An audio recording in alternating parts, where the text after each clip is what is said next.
How's it going, everyone? My name is Rick Ramirez. I'm also known as Rick's Two Cents. Thank you for joining Shot Talk Live, along with my fellow co-host Steve from Steve Makes Everything, Well, Roger from Roger Shop, And currently in Mexico right now, but unfortunately I'll be back home next week.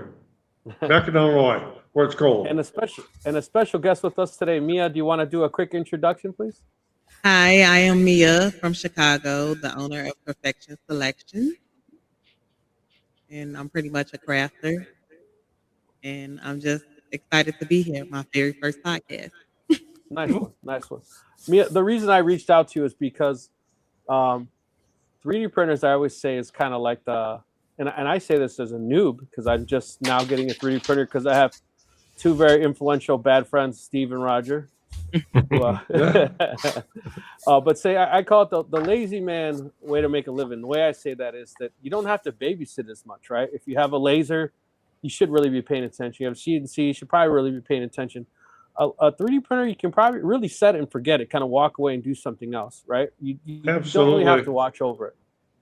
Yeah, I would agree. But But sometimes it can, if you walk away. But you always have your phone. Well, with the yes, Bamboo, I know you can see and watch it, check in periodically. So yeah, yes. So I think the good thing about a 3D printer is there's definitely a good library of files that you could download and really hit the ground running and start printing, right? What Maker's Place and things like that. And using a 3D printer and learning a skill set to create CAD files is a whole different skill set in itself. And the reason I found you, or how I first found you, was the files you create. Definitely extremely impressive. Not that I won't say I was impressed with your prints, but anyone can download somebody else's file and print it.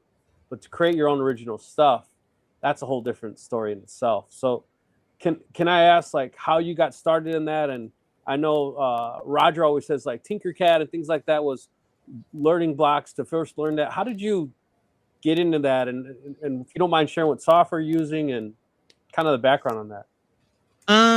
well, like Roger says, I use Tinkercad as well.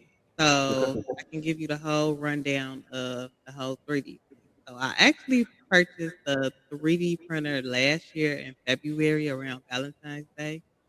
And I can honestly say I have never really used my 3D printer up until about maybe the last week in December, or maybe the two weeks last in December.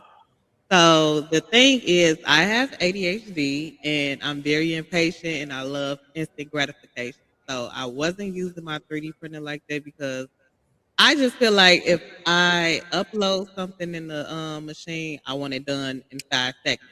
So when I start seeing an hour, 2 hours, I'm like, look, I can't do this. So Yeah. I printed a few things when I first got it, and then I still shoved it away. But as I kept growing and like learning, like, okay, when I originally first started, I went on YouTube, found the videos on how to upload things in Tinkercad. So I locked that in my mind. I didn't lose it. And as the year went by, like I did a couple of little things around Halloween. I made the bone purse. And then Okay. after that, I still wasn't really using it because, again, everything takes too long. So I decided to download now that's not my file, but I downloaded the bear chain or whatever. And I was like, oh, okay. Because my mom was like, make me a bear chain. So I made her one. And then I was like, okay, okay. I waited 7 hours for this, so I'm sure I can start waiting 7 hours for any other thing. Now, see, the way my mind is and operates, it kind of memorized some things that it want to memorize. And so I used to do bring in 3D worlds into the Oculus some years ago back in 2020. So I used to use a app called Unity. So some of that stuff is kind of the same when it's the planes and turning and all of that, the XYZs and all of that. So I kind of memorized some of the things from that. But as I started doing the bear chains, I'm like, okay, well now I want to make a chain with my logo on it. So I pretty much figured out a way to get the Cuban chain. Once I got the Cuban chain, that's when I started making my stuff from scratch. So I knew Tinkercad is SVG. I'm like, okay, well, if I bring in an SVG of my business, which is pretty much the name, I can bring it into Tinkercad. Then I'm like, okay, well, now I need a background for my business name. So then I ended up saying, how can I turn the outline into SVG? So I went a long step, went through Cricut, screenshotted the outline of it, took it back to somewhere else to SVG and brung it into Tinkercad. Then brung all of those STLs over to Bamboo. And I was like, oh, well, then that's pretty much simple. So then when it wasn't merging together, I didn't know you had to merge everything together. So I kept on getting some type of error. And of course, I do use AI. I know it's people that doesn't agree with AI due to the water and all of that. But I did ask AI, I'm like, okay, why is my project instead of getting this error? I sent the picture to him. He told me, oh, you have to pretty much merge it. I clicked merge and boom. It was so simple like that. And then there was a lot of people that's like, I really wanted to make my own chain. I want to customize. I see that all the time. And then when I had posted mine, it was like, how did you do that? How did you do this? So I just finally decided to say, hey, I'll let everybody know how you go ahead and do that. But that's pretty much the only thing I really make. Is like I say, I just got into my 3D printer. I want to No, say it's probably been about 3 months, 3 weeks now. I think it's important. We always say fall forward, right? Because like lesson learns, learn from your mistakes, and don't feel bad to challenge yourself. And I think it's what you did kind of is what a lot of people do when they get frustrated, they walk away. But sometimes people don't come back though, but you came back to it, and definitely I feel the same. That when you print something, like I'm printing something right now, it said 17 hours. I'm like, man, and I remember when I first got my laser, I'd stand above it watching it work. And at first, when you get to see it's this 3D printer, you do that, and it's like you can't do that because it's Right. Yeah. just take. It's a good thing you don't have to watch them because you'd fall asleep. Yeah, exactly. But Roger, I watched Roger since we've done this live. His background is normally a whole slew of 3D printers, but if you go and start watching these lives, and you watch the background just like slowly upgrade, if you don't want to get in the 3D printer and that's not inspiring, then nothing is going to be inspiring because you definitely upgraded your setup, like for sure. Yeah, well, when I first started out, I had all what I call bed slingers. They were mostly Creality printers, and a Kitty and a couple other ones, but they would be in the background, and sometimes they'd be running, and everybody would hear them.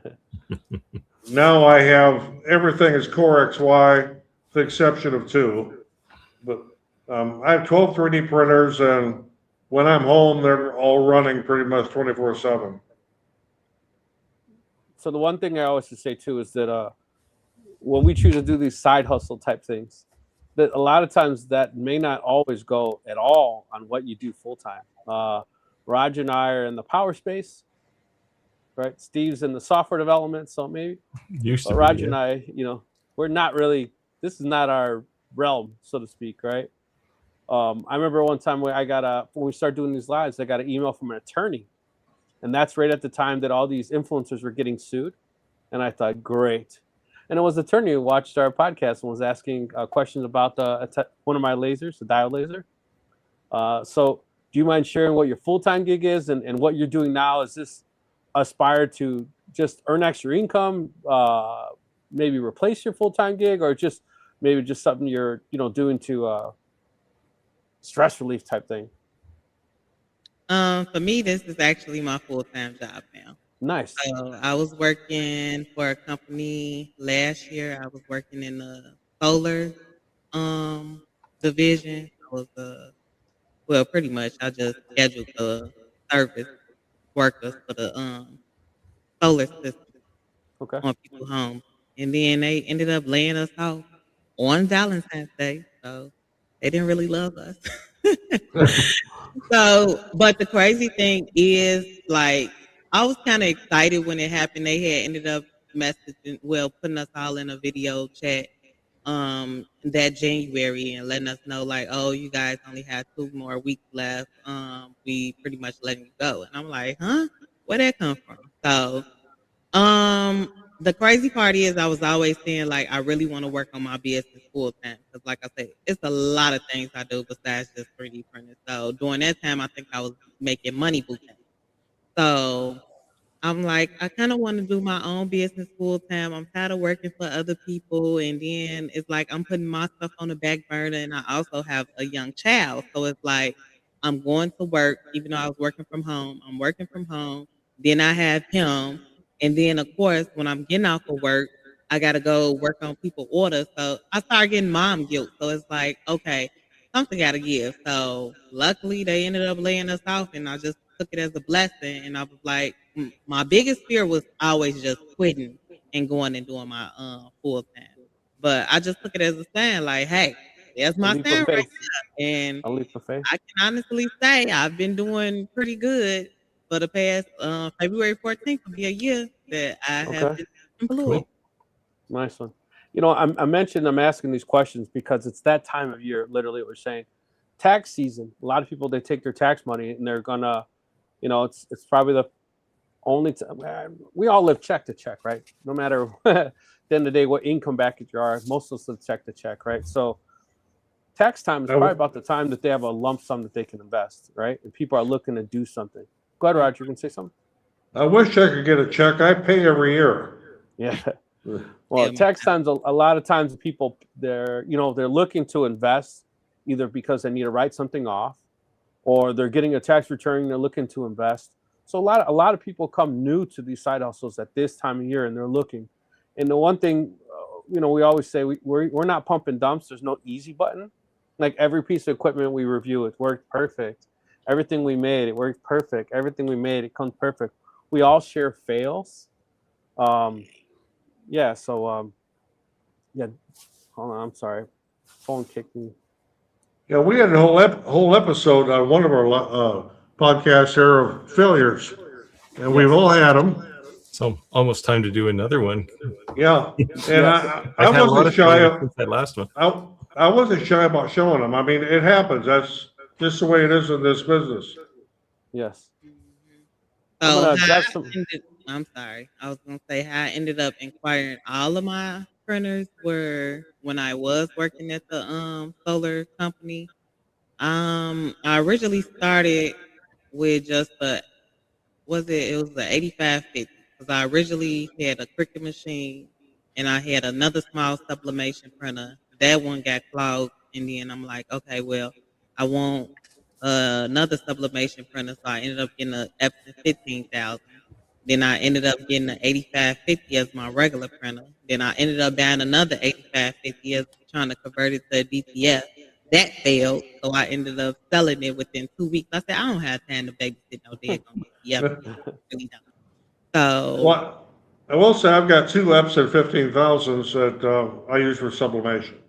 okay. Yeah, I have an Epson 570 for sublimation, and I have. And Go I ahead. used to do the Sawgrass SG-1000, but they got so stupid expensive with their ink, I just dropped them. Yeah. Yeah. Let me grab some of these comments here in the chat. Yeah, we got a bunch of stuff in the chat here. So. Chris says, "Good day." Hey, Chris, thanks for joining. Hi. Hey, Chris. Tim says, "You guys are early." A lot of people jump into live early, just kind of chatting it up, checking in first. They want to make sure they get their shines in the comments. So, as just in case there's some new people joining the lives, I just want to share the reason we read these comments is because these comments are coming from all different social media accounts, mine, Roger, Steve's, and also there's a lot of people who don't watch the podcast. They may be working, driving, and they are listening. So the reason we read the comments is so that they can participate. And then if they choose to, they can grab their phone and kind of chime in, and some do. Just be safe, y'all. If you drive. Yes. Clack is very good for that. We just say his name once in a while, Clack twice. And he's like, Yeah, I dreamed of Jeannie. How did she say that?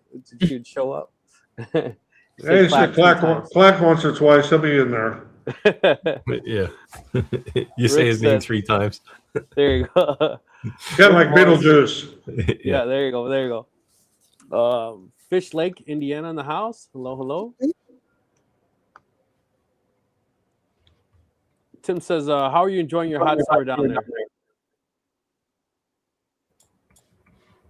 I thought he was talking to you, Roger. But He's asking. No, he's asking Chris in Australia. Oh, okay. So I'm in Mexico, where, of course, today was a little cool. It was only 74 degrees, but otherwise it's been in the mid 80s every day. Chris had actually just ended a hot streak down to the high 30s. Back down. That's centigrade, of course. But. Yeah. Laser Sand and Graven. Hello, everyone. Hey.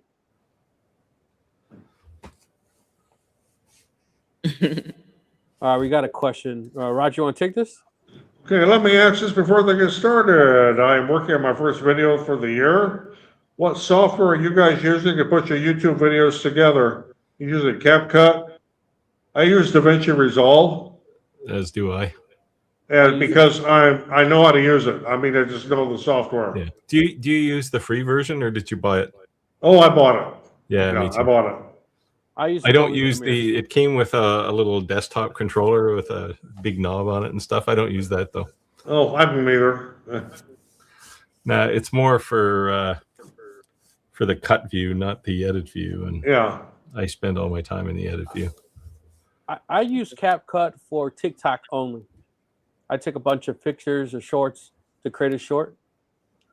Otherwise, Adobe Premiere is my go-to. What about you, Mia? Oh, then she's stepping away a second. She's gone. What is this? Yeah, just so you know, Santa, you can download a free version of DaVinci Resolve that does virtually everything you're ever going to want to do if you're just doing simple videos. What it won't do is things like if you want to build like an animated logo or something, you really can't do that with the free version. But regular video editing, it's fine and it's free. The only thing I didn't like is that Adobe used to be able to spend like $1,100, $1,200 and you owned it, right? Yeah. And now it's purely a license. Subscription, and I don't like that. It's the same thing that QuickBooks did. That irritates the hell out of me. Because I always just bought the version of QuickBooks, had everything on my computer. Well, now it's all going to be in the cloud, and yeah. See, that was one of the reasons why DaVinci took off, right? Because there's a fully functional free version, and there's a paid version. But the paid version, I mean, DaVinci gets used by like Hollywood studios and stuff, right? And all the special effects studios, they all use DaVinci. And so they probably make enough money off of those guys that, you know, the odd YouTuber that uses it doesn't really have to pay too much. I think it was like $300 or $400 or something for the paid version, like, and it's a lifetime thing. Like you just get updates. Yeah, right? I think it was $350 when I bought it. Yeah, I think I pay like $85 a month for Adobe Suite. Oh, so you use Adobe? Yeah. Oh, switch to Resolve, man. It's first of all, it's better and it's cheaper. Yeah. So and there's a million tutorial channels for DaVinci.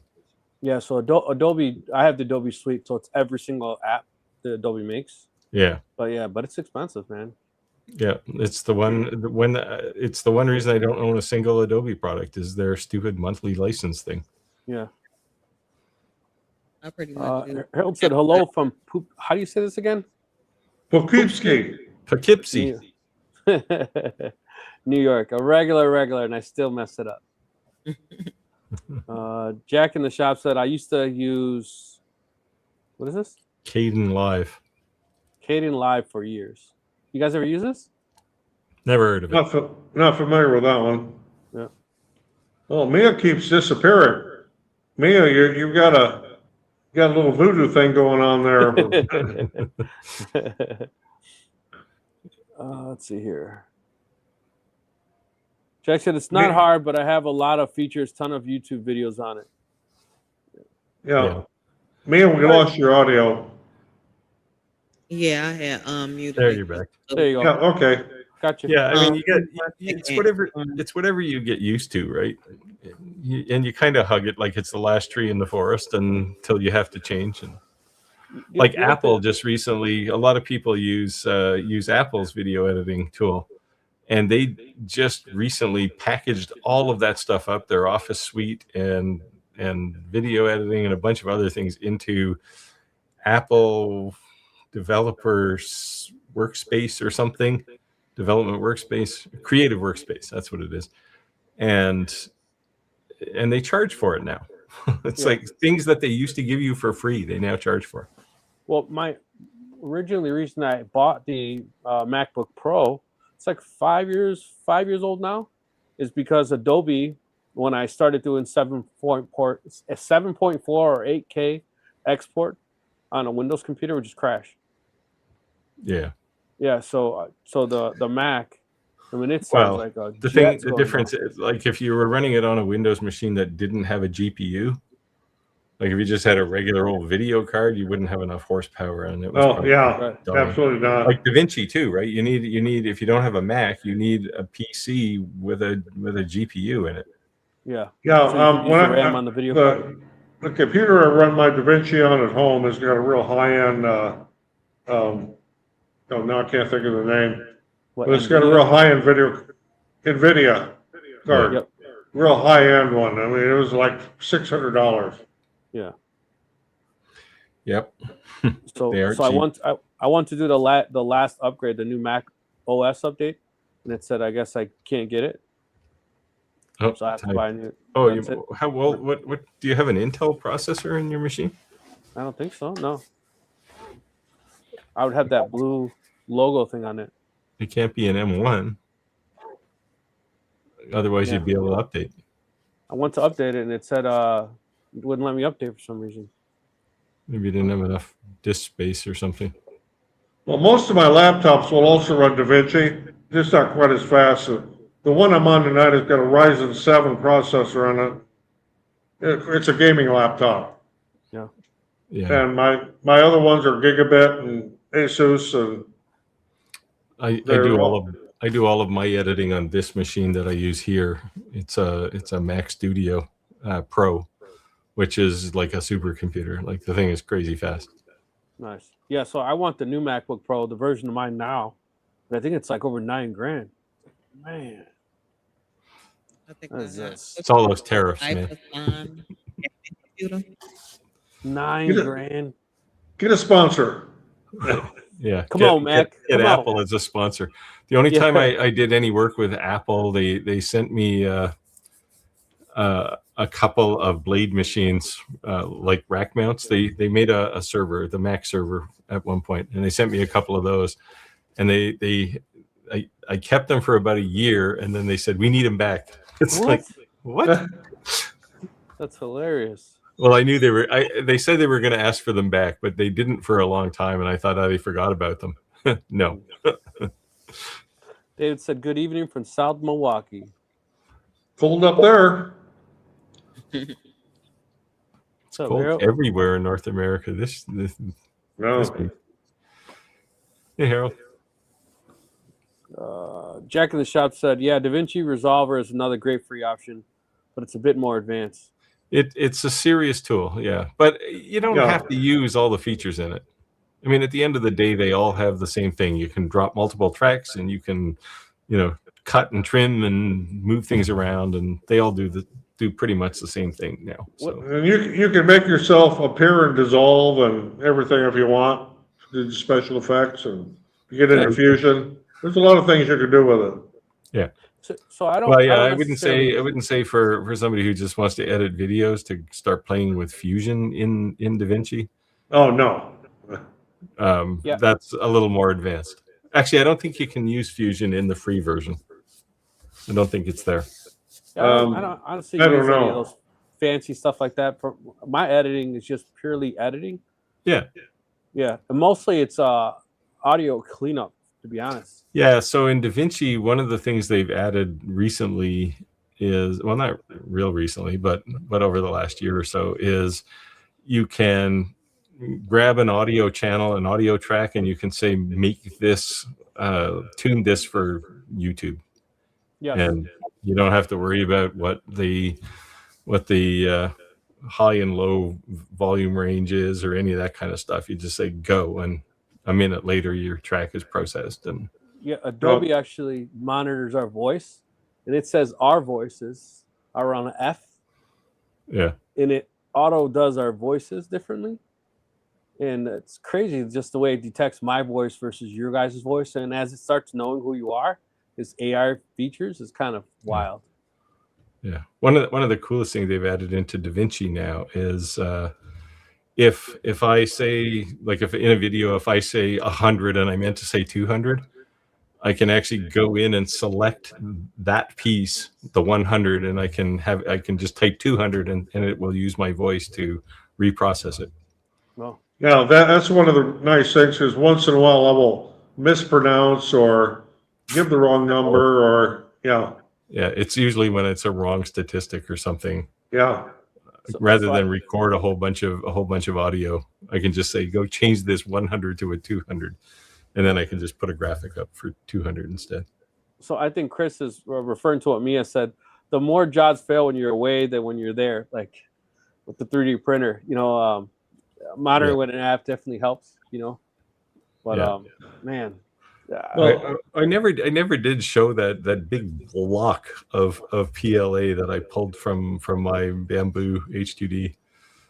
I got something I can show. Let me go grab it. Bring it. I mean, it looked like if you were like an anthropologist and you dug up this big rock and you chopped it in half and you went, oh, there's a bone in there. This was how my printer was. What do you think of this, guys? Yeah, there's a misprint. Wow, that's pretty bad. Yeah, and then I tried it again. What were you making? Did it fall off the build plate? No. So you know what this looks like to me? When you put PETG and PLA together, PLA will like almost like oil and water, like it doesn't like connect. It'll like reject itself, right? So Micro Center is local to Roger and I. So everyone's been telling me that they've been having a lot of problems with it. But a lot of the people who are complaining, it's because they bought it for their kids or for Christmas. And Micro Center is local, so you can walk in the store and buy it. But some people who are more familiar with 3D printing are saying, well, the reason is because the Micro Center filament, if you test it, is over 30% humidity, so you have to really, really dry it out. So I actually went and bought a Sunlu, thanks to Roger, filament dryer. It's the 4 unit that dries it. Mm-hmm.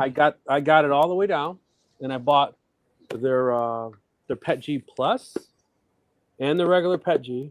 I used the default PETG Bamboo Lab settings, and I used their settings. The same exact results. So I took this out. I put a Bamboo Lab with the same exact file, a Creality with the same exact file, printed amazing. So even after this was dried. So I ran into a problem with Bamboo filament this week. I bought 2 rolls of PLA, matte PLA gray.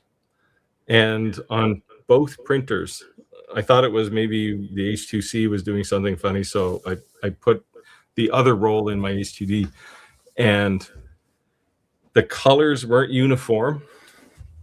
I don't think I can show it, but can y'all give me? It may be subtle enough that you can't see it, but see all these lines here. Hold on. See different colors, like there.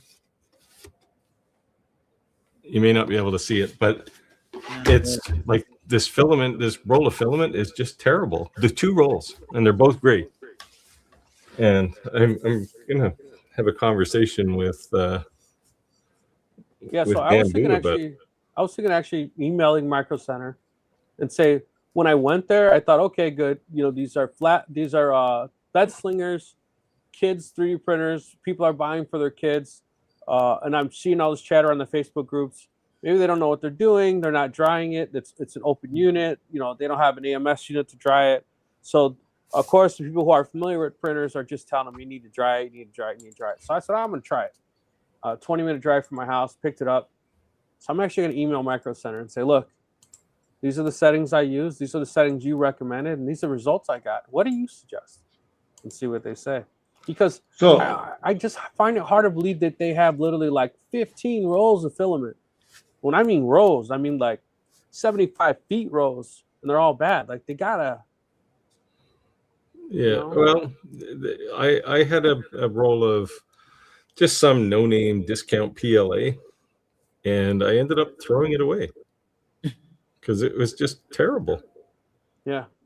I've had that experience with the Amazon Basics filament. Well, yeah, this wasn't Amazon Basics, but it was some, you know, discount no name thing, and the layers wouldn't stick together, which is probably what you're seeing there. Yes, exactly what it is. So try raising the temperature. So Mia, what 3D printer do you have? I had a Bamboo P1S combo. Okay. So that's a good printer. Yeah. Within a week, I had ended up buying 2 more.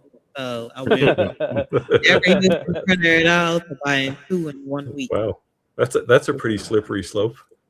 Yeah. In the Bamboo line, I have 12 of them. So yeah.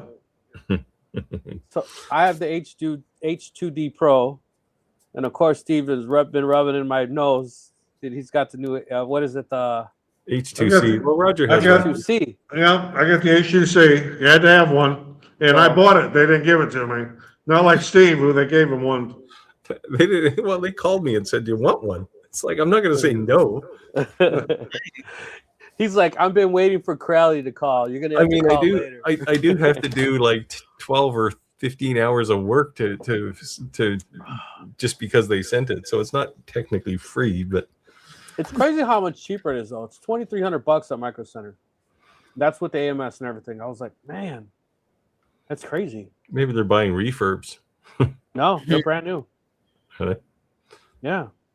So with the new one, I know someone was looking for one at Best Buy, and he was saying something about like it has a laser on it. Yeah. Yeah. I still have not convinced myself that putting a laser inside a 3D printer is a good idea. No, that's just bad. That's just so lasers are dirty things. We say this all the time, that you can buy the best CNC, you can buy the best laser, you can buy the best 3D printer. Whenever you buy any type of multi-tools, most of the time, it's not the best of either, right? Yeah. Well, I just like if you cut a whole bunch of things with the laser and then you try and print something, you're gonna have to clean the inside of that printer completely. Yes. Yeah. I have an Tech Polar laser, and I legit only have used it one time. I'm scared of it. I don't know why. I bought that in February of last year.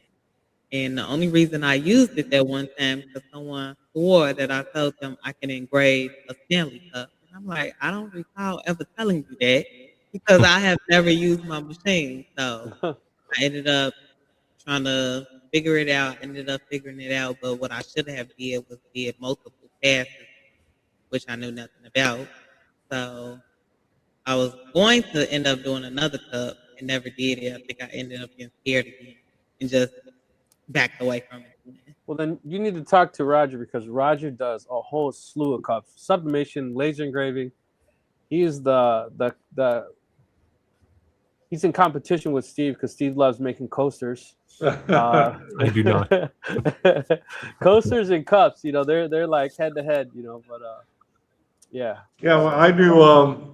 If I can get this, I do tumblers and sublimation. Of course, this one's got my name on it. And by the way, it's got nutrition information on the back. If you want to read that, get in there. So you got oak barrel, confidence, inhibitions, slurred speech, and pirate. And you've got the percentages right there, right next to it. And this is one of the most popular things course, Captain Morgan on this one, but the ones we sell, I can't put the Captain Morgan thing on. I'll just say may contain rum. Someone said is all Roger the fun streaming? That's him. Yeah, and by the way, this does have rum in it tonight, and it is Captain Morgan. I think when I saw this Roger question pop up in the feed, Roger was very still. That just wasn't moving. Hello from Waverly, Iowa. Hello. Close Now, to where I live back home. Nice, Sam. Hey, Jim. I was gonna say now I have been using my 3D printer to make tumbler sleeves. Those are pretty cool. I didn't bring one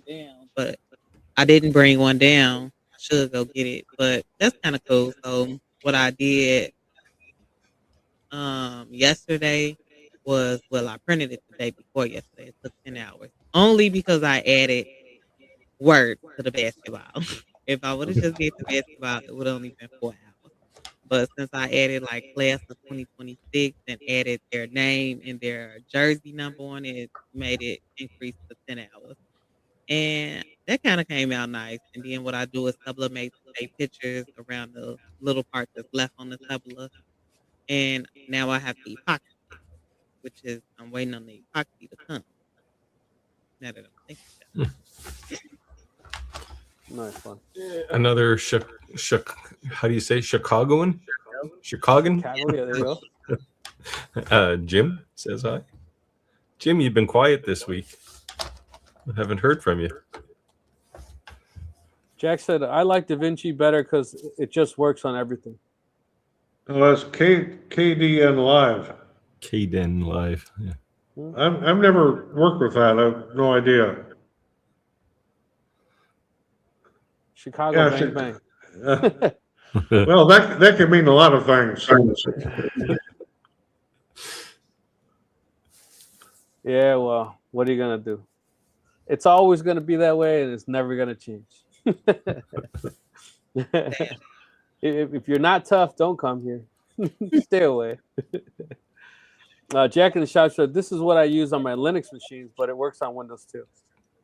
Yeah. Yeah, if you're running Linux, there's not a lot of options.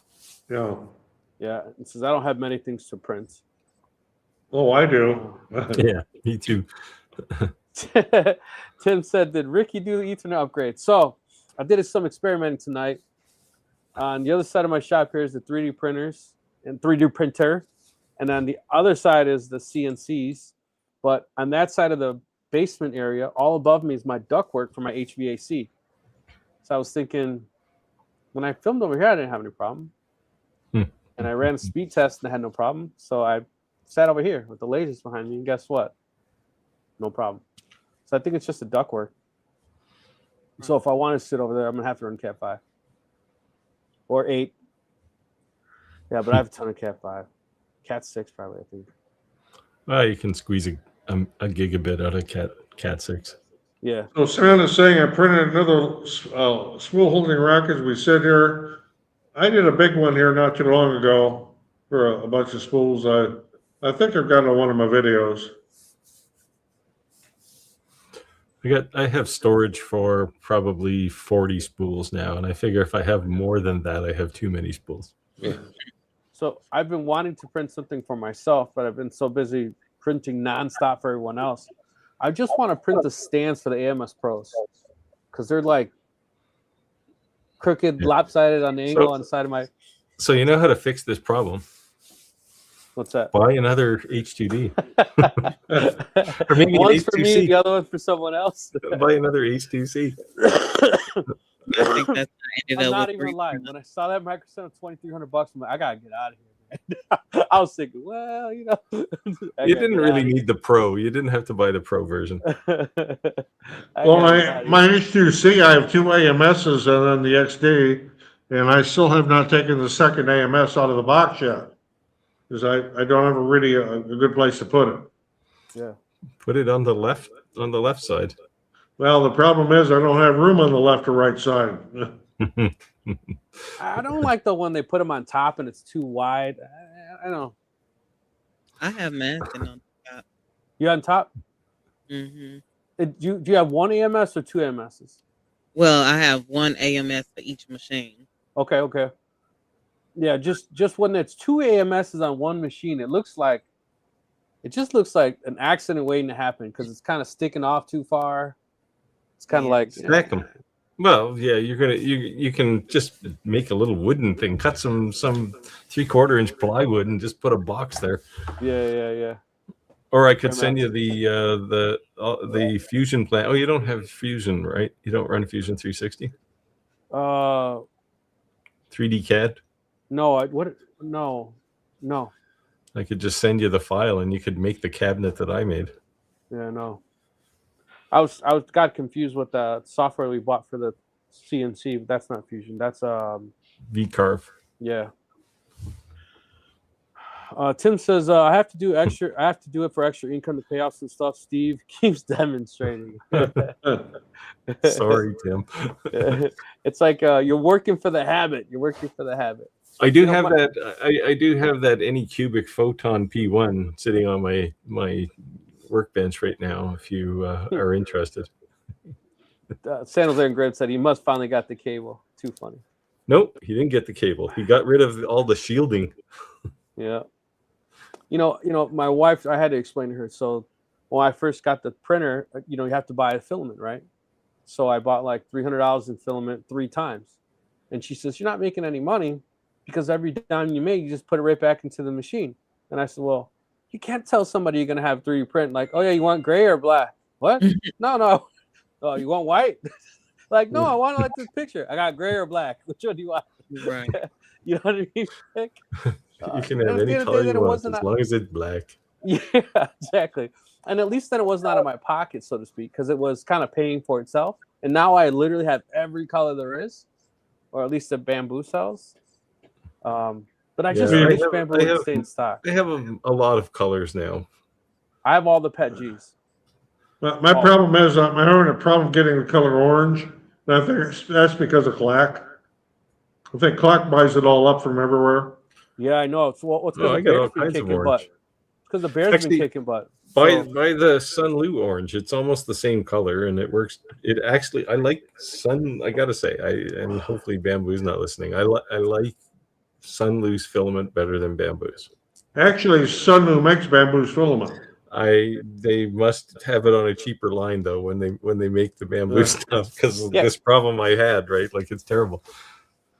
Yeah, because I just asked that when I saw Sunlu's filament on Amazon, because I was getting ready to order red Creality because Bamboo doesn't have any. Sunlu, they have every color in glow in the dark, and Ricky saw that and was like, oh. There you go. Now he wants one of those gangster chains in glow in the dark, right? No, you know what? The boy's gonna be a lineman. You know what he wants? He wants to make his own electrical receptacle covers. He wants glow in the dark and things. There you go. Hey, there's actually a Thingiverse file you could download for outlet covers. I was going to say, you know how to fix that problem. Buy a UV printer. Yeah. And then you can just go to the hardware store and buy like 50-cent plate covers and print on them. Yeah, no kidding, right? It'll probably take 5 hours to print that plate cover. So Mia, I have a question for you. With your 3D printing stuff, what are you selling as your side hustle of 3D printers? Right now I've been doing the 3D sleeves and I was doing the chain. We're not going to mention which chain, but I was doing a lot of heavy selling with the chains. That's how I ended up getting a 3 because, like Rick was saying, how you print stuff for other people, but then now you want to print something for yourself. So I'm like, okay, well now I need a printer so I can print stuff for myself, but then I need another printer to still print stuff for other people. So oh yeah, it's a vicious circle. Yeah, it definitely seems like anyone who makes it become an income. The single was a gateway drug, right? And to be able to actually print fast enough to make money, to make it a good source of income, you got to have more than one, right? Mm-hmm. So I haven't made it to that point where I'm just constantly making stuff repeatedly because for the past 2 days, all 3 of them said I haven't even printed anything. but I haven't made it to that point yet of really promoting because I still haven't really seen all the things that I could really make with it. I've seen a lot of stuff, but I haven't got into the aspect of building yet. Like I peep things and I look at things and I'm like, oh, I can probably do that once I go on Tinkercad. But have I sat down and actually did it? No, not for the past couple of days because I do work out my basement and it's been freezing and we don't have a really great insulated basement. And one heater doesn't cut it because it's a huge basement. So I've kind of just been like off to the side and upstairs, not really doing anything. But I plan on seeing all the things. I've been kind of keeping out different Etsy's and see what everybody's selling for 3Ds. And I'm like, okay, well, maybe I need to start advertising on my Etsy as well as my regular website. So remember, everyone, Valentine's Day is our next big seller. So no matter what niche you're in, I don't care what niche you're. My niche is memorial stuff. That is probably the worst holiday for someone who's mourning someone, right? I'm gonna jump on that bandwagon for sure. So those big holidays like that, Halloween, Christmas, 4th of July, Memorial Day, My Veterans Day. You favorite. gotta jump on those. But they're short shelf lives, right? So Just kind Well, of like put all the leftovers in a box till next year, right? yeah. Right. I've Now, already this year, made a somewhat of a memorial for my late wife. And me, I know you don't know this, but my wife passed away in December of 30 years. So I've already made a kind of memorial Valentine's Day thing for her with has a picture of the two of us and one of the beaches down here in Mexico. And it sits up next to her container where her ashes are in the mantle of her fireplace. Very cool. my Very condolences cool. goes to you. And I'm a baby, so you almost got me to cry, and I didn't even know her. Uh, But Yeah. a lot of TTC people been asking me 1940s. about Valentine's Day, and I just been like, I really haven't gotten into like last year. I did a lot for Valentine's Day, but this year I've been kind of shying away, only because I ordered a DTF printer, a commercial one. So Okay. it's like I know I have a feeling it's gonna end up coming within this week or maybe the next week. Somewhere I feel like it's gonna come within the next 3 weeks, which is almost around the time of Valentine's Day. And you know how when you get a new machine, you only want to play with that. You don't want to work oh, on sure. nobody else. Yeah. So it's like, I don't really want to take any Valentine's Day. I want the money, but I really don't want to do it. So what I'm looking into doing is maybe just doing the room decorations this year. That's something quick. I can just go decorate the room, come back home, and that's it. I don't want to craft anything right now. But I'm excited about that. So it's like I don't want to take orders for real because I know how I'm gonna get when the machine get here. I'm not gonna want to talk to anybody. I just want to work on my machine. Leave me alone. I just found out I'm on storm duty for Valentine's Day. You said it's a storm coming. Storm duty. Ah, So and normally we're only on storm duty once a year, and I guess I'm on twice. So like, man. they saying Yeah. Take your wife with you on a road trip. I like this. I like this comment here. 3 Illinoisans and a Canadian. Interesting dynamics. The only difference is this Illinoisan is in Playa del Carmen, Mexico, right now. Yeah, Mr. Part-time Mexican over there. I'm a little jealous, Yeah. to be honest. Scenes of work, Hey. though, 101 shows. Well, we'll say one thing, Rick. Right now, because of where I've been, I'm as dark as you are. So Yeah. just got to watch out for ice when I get home. Where I live, it was a dark 2 hours ago, so 3 hours ago. Chris said finding out what it failed is challenging. I enjoy it. Absolutely. That's like I told you, man. This is like, I just wanted to try it because this is the way I thought about it. If I bought a Christmas gift for my son,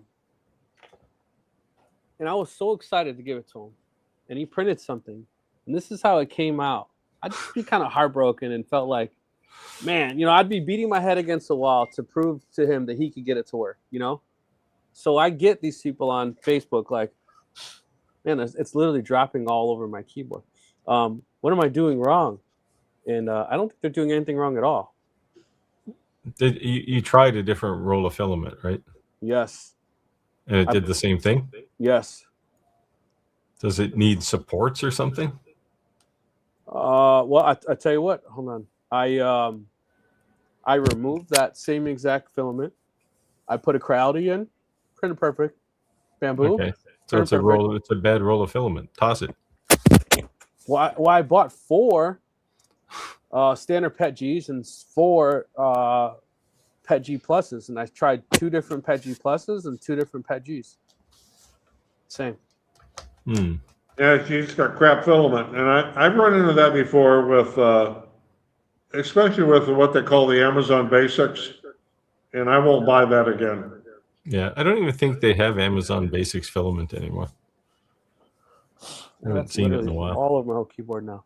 But yeah, but it's like, I just got to think like I would just hope that they wouldn't be selling that volume of it, and it sucks that bad. Unless I literally got a bad batch or something. Yeah, but so the thing I noticed, so this roll of filament that I had, that where the layer adhesion wasn't good, on a cheap 3D printer, that printed fine.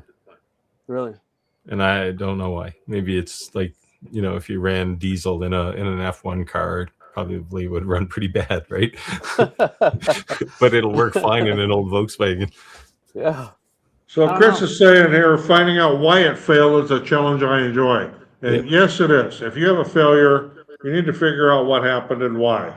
Failure analysis. Yeah. I spent a good chunk of my career doing some of that. Here you go, Mia. You can take this one. Oh, Zenteno. The failure rate is too high for me.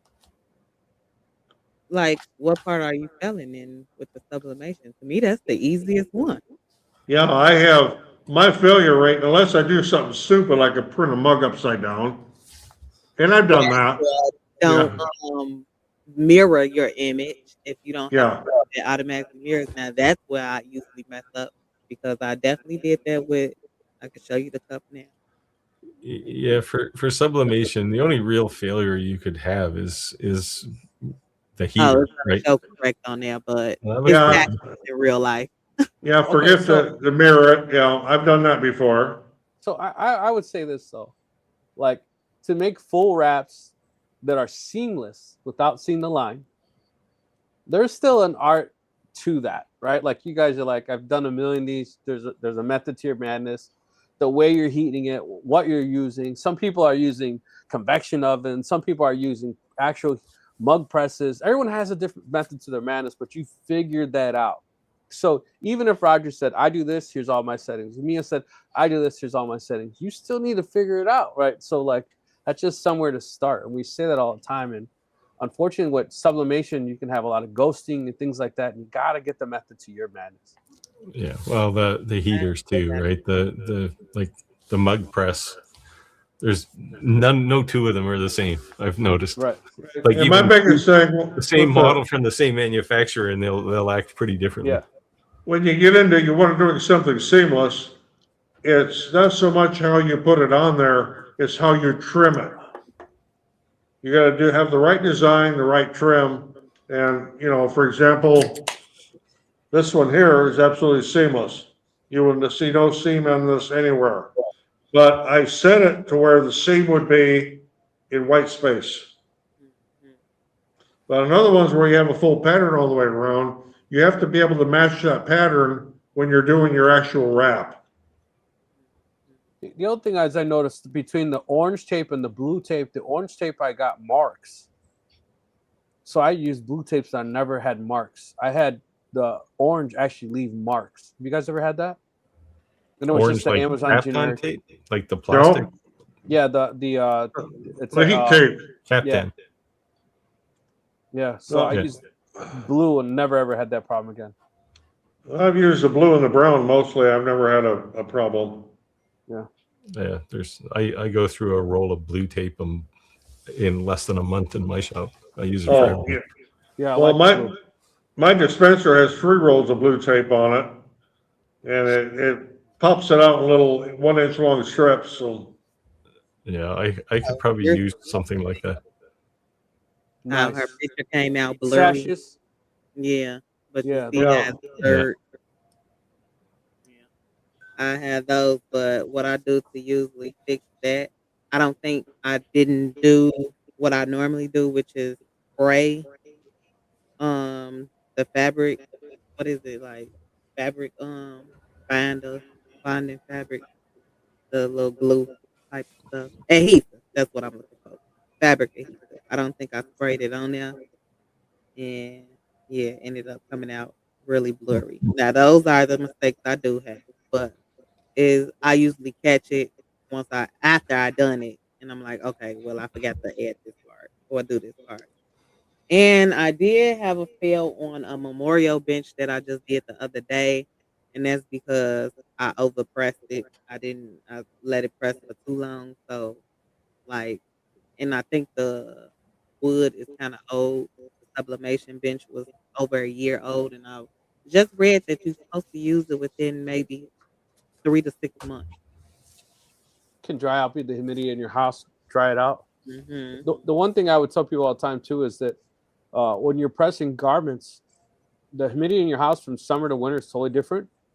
So you almost want to do a first press just to actually remove the humidity, and and then do your press to actually apply. And I do that every time. I don't care what time of year it is. If I'm Yeah. pressing on garments, my first press is usually about 30 seconds to Yep. pull the humidity out of the garment. And then I'll lay my graphics on and everything and do the actual press. Yeah, I do Yeah, I 28 do to that. 28 to 32 seconds the first press. Yeah. So the Hytronics press, which is just outrageous. You can set it to like program so that it knows the first one auto open just for the pre-press, and then the second one is actually your regular press. You can even do a third press afterwards, after you peel it. See, there Clax- you go. Oh, yeah. So I told you, if we mention Clack's name 3 times, just like Beetlejuice, he'd pop up here. Clack, I'm accusing you of gobbling up all the orange filament from every market there is. Are you trying to summons me? That's hilarious. Yeah. I did jump in Clax. I missed the last couple weeks. This Sunday I jumped in for a little bit on his video, but on his live.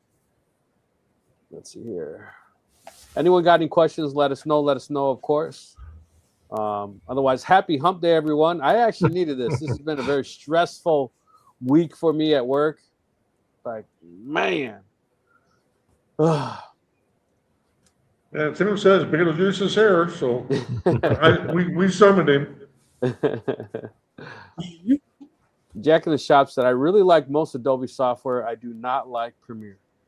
See, this is my frustration because I like Adobe software too, but I'm not gonna pay $100 a month for it forever. Yeah, that's what I'm telling you. I pay $85 a month.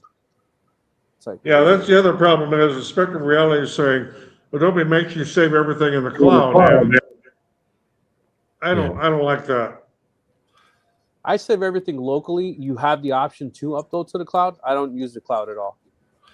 Yeah, that doesn't bother me so much. Maybe because my last job was building cloud applications, or the cloud infrastructure. So here's my thing. I don't want to put anything in the cloud, but I'm going to take the video, upload it to YouTube. Yeah. Well, it's just so the bad news is everything's in the cloud now, right? So yeah, like anytime you go to a website and you create an account, you're in the cloud. Yes. Yeah. Jack in the Black said, I do not want to save to the cloud. You don't have to. You can. Yeah, for most applications, you don't have to. Right. Yeah, Adobe definitely is. It's definitely expensive. Yeah, so the interesting move. So Apple bought Pixelmator, which was an Apple application in the App Store. They bought that, and that's one of those things they've rolled into this creator workspace thing. Yeah, and it's does a lot of things that Photoshop does. I mean, it's still not Photoshop, but it does a lot of things that most people would use. Now, Chris is saying I avoid subscription software when possible. I call my files local. my one subscription to software is I do subscribe to Microsoft 365, but I still save my files local. See, I used to have a Microsoft subscription for Office, and now I just use Google. You create a Google email address, and you've got the whole Google Suite Docs. at your disposal, Yep. right? It's free and it works really well. So yeah. So I was always the guy who I hated it and dreaded it. I'd walk in Best Buy and I'd buy the new Photoshop, and I've had it for 7 or 8 years, and they come out new version. 7 years later, I'd buy a new one, and I was okay with that. But it just sucks. Like if they just, even if it was expensive, I would just drop the $1,500 and that's it. Because I don't have to have the newest version constantly. My favorite Microsoft is I have 6 different email addresses, so I love running Outlook, and I use Excel to the extreme, and PowerPoint from time to time. So yeah, I use Apple Mail, which comes with every Mac computer. I have all my mailboxes there, and I have many. I can't even count them. So back in the day, I used Sony Vegas. I loved it. Yeah, so I talked to a guy who was doing video editing, and this is what he was using. Never even heard of that. Sony Vegas. What is that? It's just another video editor. Oh, it's a software. Okay. Yeah.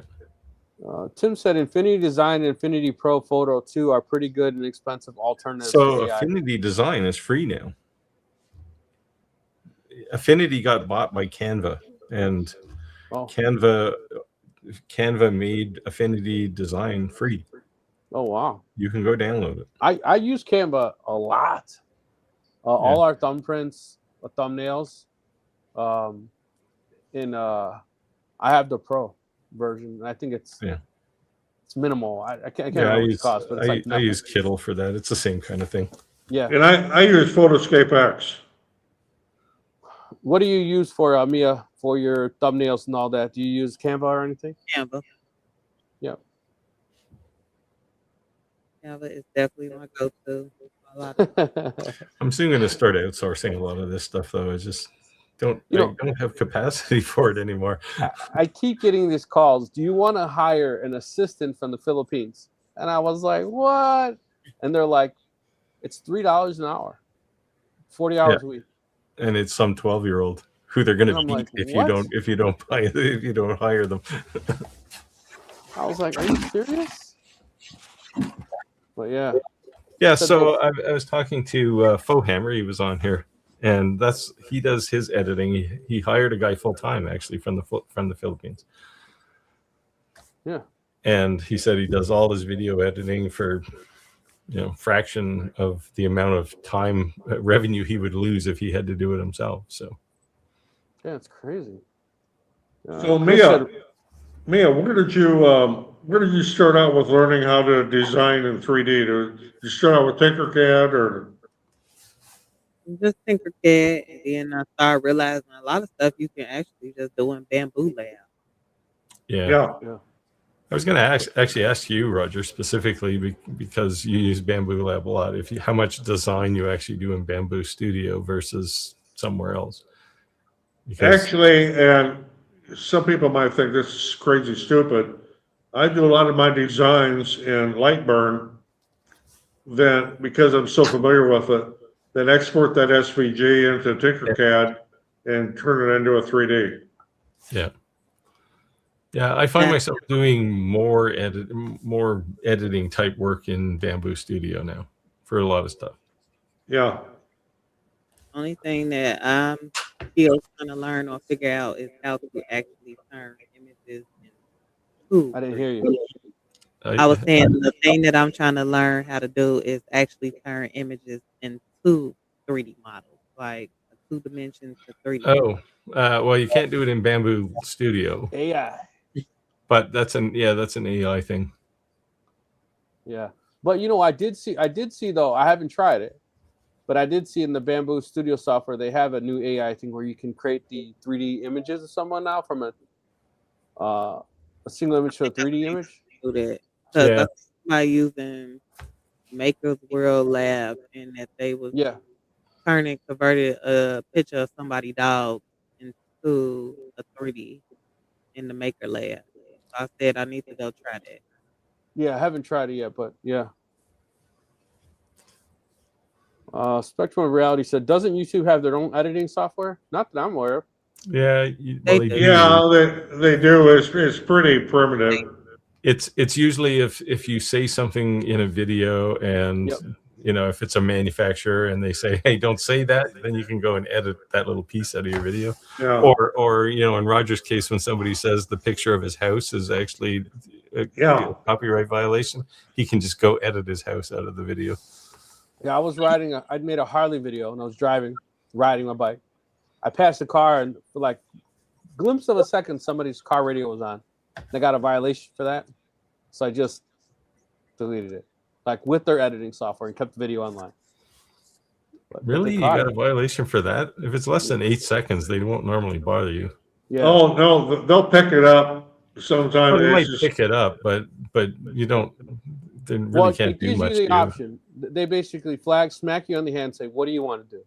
Right, and then if you choose to just delete it, they kind of just leave you alone. Right.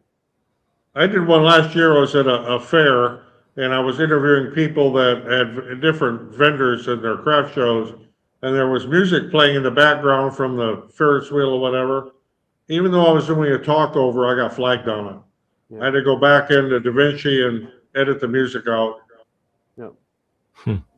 Okay, now that we talked about it, I actually went to Bamboo Lab and I went to Maker. Oh, maybe I should have canceled this. I didn't know it had credit. But I just went on there and looked, and they do have app now where you can do. Yeah, but it's something in Maker World. Yeah, but you have to do it on the computer. It's not on the phone. Yeah. Yeah. And I see that you got to use credit. That's what I don't like. You get check that out. Kittleville or whatever how you say this is very lightweight. It will run on anything.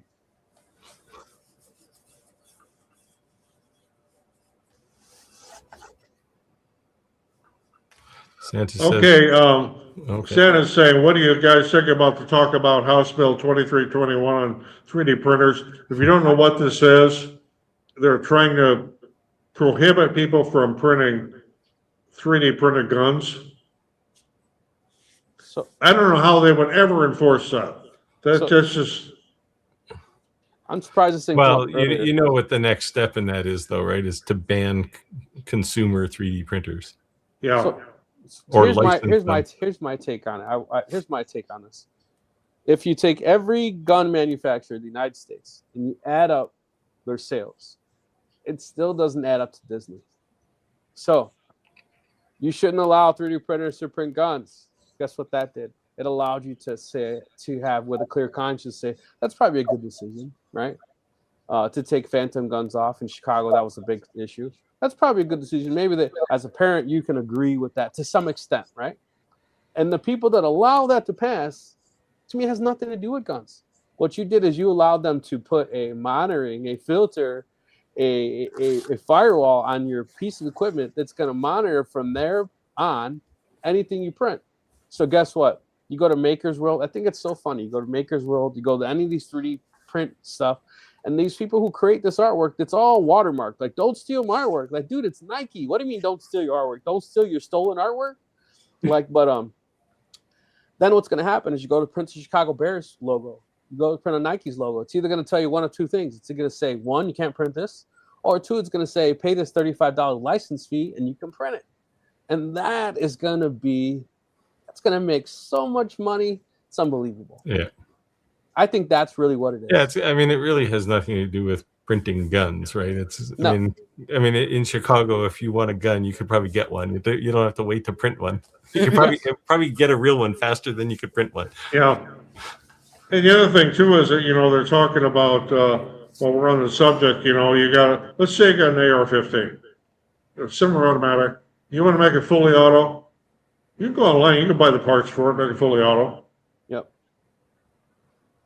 You want a silencer for it? Yeah, those aren't illegal, but yeah, you can buy one. And you can buy maker's kits. You can build a complete gun with 0 serial numbers. Yeah. And it's not illegal. So I get, as a parent, I get it. As someone who lives in Chicago and area, like hit in our backyard, so to speak, where these phantom guns were an issue, I get it. As a kid who grew up in a neighborhood, who was involved in gangs as a kid, and was part of that problem, if we could take guns out of kids' hands and save lives, I agree with it. But I don't think it has anything to do with it, because they said there was 197,000 guns, phantom guns reported, right? And that's why they're saying that this should be reported. But a phantom gun is not a 3D printed gun. A phantom gun is any gun by law that cannot be identified. So that means the serial number has been removed. That means it's a Home Depot special that they made. That means it's a home built gun. These cops, excuse me, don't mean to be offensive, clack, they're not trained professionals. They're not gunsmiths, and nor do they care to be a gunsmith. If they pull some 16-year-old kid with a gun in the back of his pocket, and it's homemade or a serial number scratched off, phantom gun. That's it. And at the end of the day, like, they're just doing their job and taking guns off the street. But that kind of dilutes the idea of 3D printed. It's not just because it's declared a phantom gun doesn't make it a 3D printed gun. It's a modified gun or a built gun or, a defaced gun. Yeah, the other thing too with the 3D printed guns, at least to this point, it's a one shot only. I mean, they're not semi-auto or anything. It's a one shot. You're done. Right. So most of the guns that I've seen that were 3D printed, it's the lowers, springs, and the uppers. Everything else is metal. So you can go buy that from anywhere. So they're taking a gun that's, a Glock, a 9, a gun that's a $350, $500 gun, and they're building it for under $100, and that gun will fire away with a switch. So I get it. In the wrong hands, they can be very, very dangerous. But I just think that's not the intention. It's the wrong argument, right? Because a car in the wrong hands can be a deadly weapon too, right? So, like, what are you going to do? Like, and they are all licensed. So what problem are you going to solve, right? Right. So to address the question about what do I think of the talk about the House bill is my personal opinion, and we don't generally talk politics on here, is I think it's bogus, because they're going to try to start regulating everything you print. I think they're doing is they're just trying to convince you it's a great idea. They're misscrewing the facts on the amount of 3D printed guns, and that's just a gateway to allow them to have licenses. It has nothing to do with the guns. Yeah. Nothing. I mean, if they're trying to have people stop killing people, doing this isn't going to do anything, right? Because people are going to find a way. We just sat there and said that a 3D printer is about the slowest way you can make money. Period. I'm not saying you can't make money, but it's definitely the slowest way. If you're some gangster and you want to go rob a bank, it's like, come on, hurry up and print. I got to get there before 5. I'm gonna come back in 27 hours and get you, bro. Trust me, I'm gonna get you. It's the same thing. If you want to build a pipe bomb, pipe bombs are illegal. You get on the dark web, you can find all kinds of places to show you how to make pipe bombs. Yeah, from Home Depot, with everything in there. Yeah. So before we get flagged, it's probably too late. Just know that we're all parents, right? And we understand and concern, and we are concerned citizens and responsible citizens. And there's nothing wrong with owning a gun. Everyone should have the right to own, bear arms. And I understand people concerns about guns and children, and I understand the legitimate concerns about people illegally printing anything. But I wholeheartedly believe it has nothing to do with that. It's really just a license issue. And it boils down to, like I said, at every single gun manufacturer in the entire United States, and they still don't make as much as Disney. So Disney, Nike, all these people, go to Makersville. Just type in Chicago Bears. See how many things you can download with Chicago Bears. You don't think how much money they're losing because of that? Come on, man. Think about it. All right, new subject before we get I sound like a pastor over here about the Baptist sermon. Spectrum of Reality says, been thinking about picking up one of these new Mac Minis. I'll never buy another Windows machine. Yeah, I don't know. I don't. I mean, I thought the platform wars were over, but having said that, I have, I don't know, 5 Mac computers in my network here.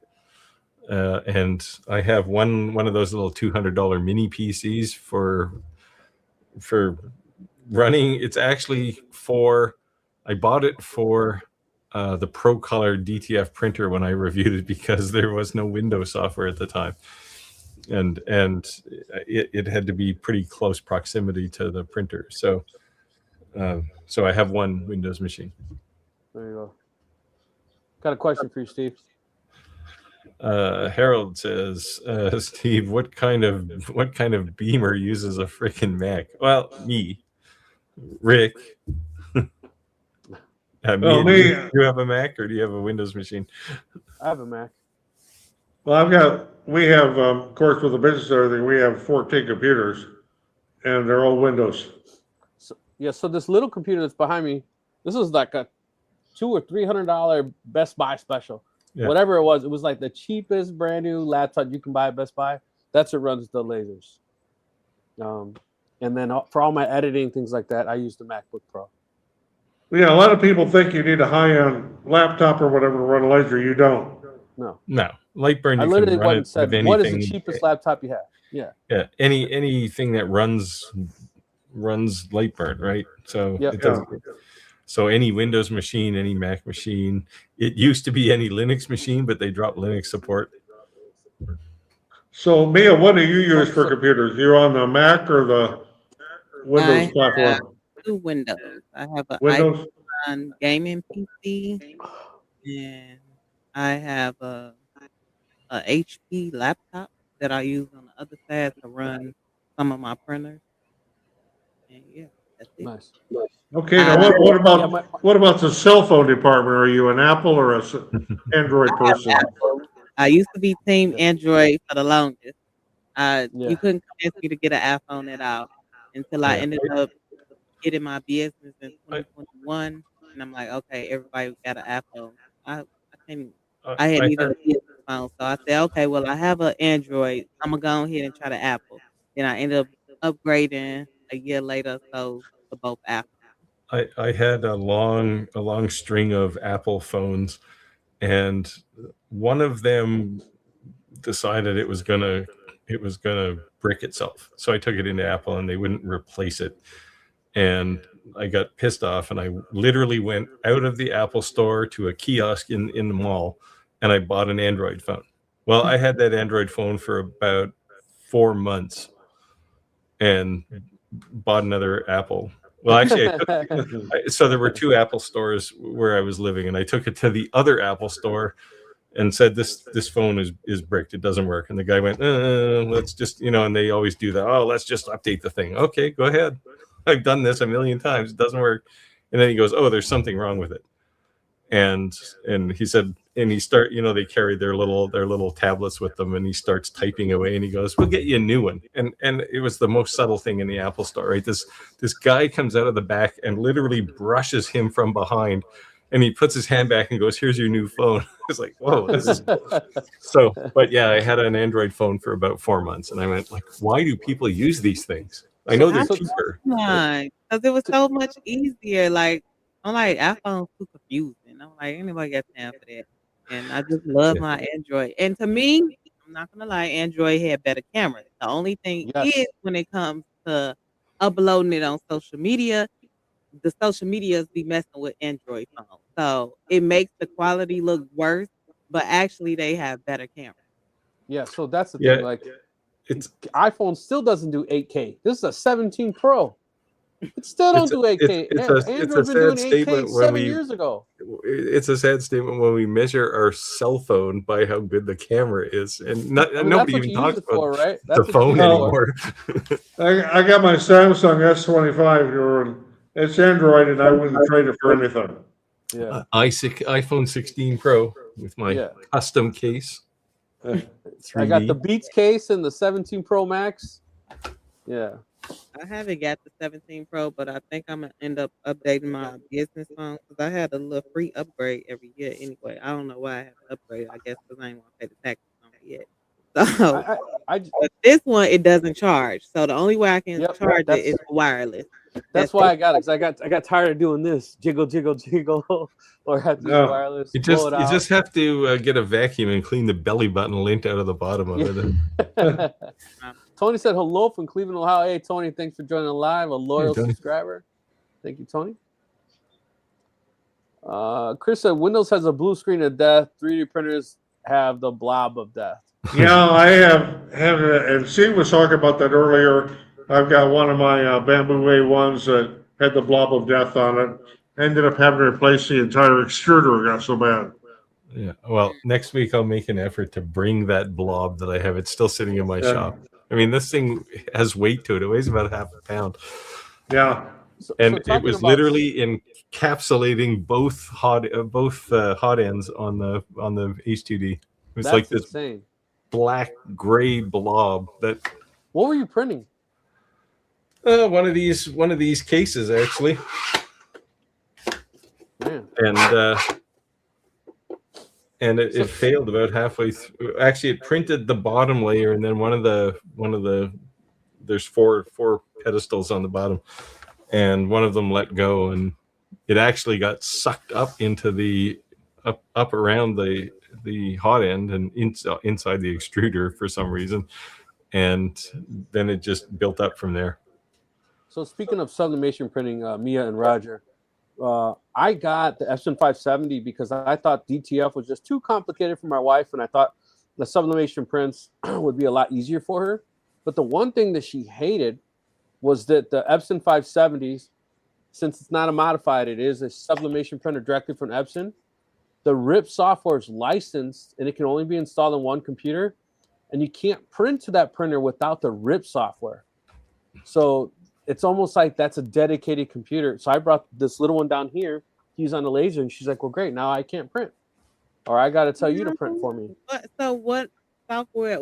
Wait, why are you using RIP software for that? In order to print to that printer, it has a RIP software that actually print. It's just not like a normal printer where you hit file print from anything. You actually have to use their software. Pro colors are like that too. And I print from any of my computers. Whereas I've got the 15,000s, and I converted them. Of course, they're not sublimation printers in the factory. I converted them both. Right, and that's what I'm saying. The converted, you could literally open Word document and print from it, right? I mean, you just like a regular printer.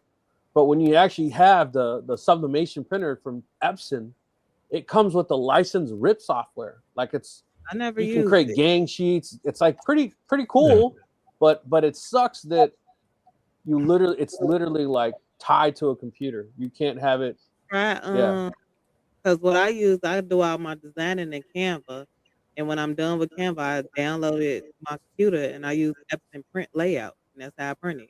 Like right. And like I said, a modified printer you could do that, but I got the F570. You do?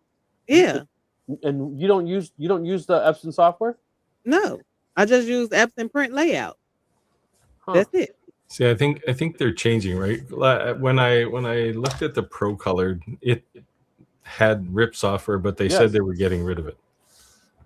Okay. Yeah, I bought my F570 last year. I want to say it must have been around January because I just was looking at that. Okay. Stuff expired. Maybe they don't. Maybe when I bought it, because I've had it more than a year for sure. Maybe like 4 years. It's the dumbest thing to do, though, right? Like if you have a Pro Color printer, great, but why do you have to lock your software to that? Because you already paid for the printer, and it's the printer that's the important thing there, right? Right. Well, way back when Cricut first came out with their die cutters, it would be assigned to a specific computer, and you couldn't switch off and use a different computer to do anything with that Cricut. But they changed that after a couple of years. Yeah, well, people were just ripping them, right? Yeah. Yeah, I mean, I'm gonna have to check that now because that has just been the heartburn of that printer. It prints phenomenal. Try to download Epson print layout, and that's exactly what I use. And I just like all my printers are actually past the Epson print layout because I My print. UPS is just kicked on. I use that one and I use my T5170 with print layout. Now I print, like I said, I design everything in Canva. I download everything from Canva. Or you can download it from whatever software you use. Download it and upload it to Epson Print Layout, and that's literally how I print all my documents. And I can use Yeah, it. I'm gonna Just check it out then. It might have been because that software, if you're gonna buy it, I think that software is like it was 1,700 extra. bucks. Yeah, I think I think that. I think I seen something about Yeah, that when it first was about to bad, and I'm like, do I need this software? And I don't even yeah, know if mine came with the software or not, but I know I never downloaded any software for it. yeah. So I'll check that out. But Jack said I use PLA as support for material for PET G. You know, Roger, you had said that I early did. on, and you Yeah. have nozzles designated for that. I do that. I use PLA as support for PET-G, and PET-G as support for PLA. Yeah. Because it doesn't stick. It makes good support, but it doesn't stick. Doesn't leave any marks. It's just Yeah. perfect. And when you Rick, when you print little Ricky a pair of shoes, you can use PLA for the supports on your TPU as well. Yeah, Works so for little. I haven't played around. Is what is that in the global settings where you choose support and choose the sign, or where do you In the settings for the filament,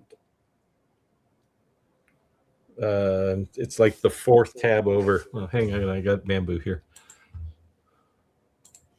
Yeah, I've been meaning to check that out since Roger said that. If you let me open something here. Santa said I'm still having good luck with a few rolls I have from Hobby Lobby. I've heard nothing bad about Hobby Lobby. The only thing I've heard is that it's almost instantly gone. I literally see people on Facebook saying it's here, and then 20 minutes later, somebody posting an empty shelf, and they're like, "Damn."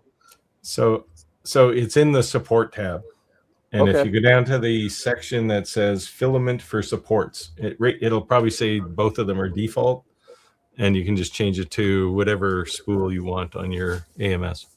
All right, I'll definitely have to check that out. Definitely have to check that out. Oh, you got delayed again. I opened up. I want to open up Adobe, and it costs it. I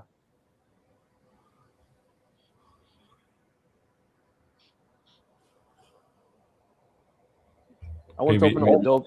I want to open up Adobe, and of course, it starts grabbing stuff. So it. Oh, now you're back to normal again. Yeah. Spectrum Reality said hard to distinguish. Okay, here we go. Roger, you want to take this? Okay, on filament, is there any new types of filament coming on the market that are interesting? I saw an ad, I think it was yesterday when I was playing around with a computer down there. They have some new wood-looking filament that is like mostly wood. And I think it's going to be interesting to try.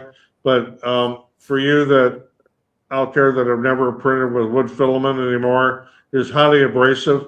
Do not try to use a brass nozzle. You need a hard steel nozzle for wood filament. Yeah, the short answer to this question is yes. There's always a lot of the engineering filaments are starting to get pushed down into the home market. So you've got things like Peak and Peep and Peck. There's just millions of these things, right? And they're all for specific things.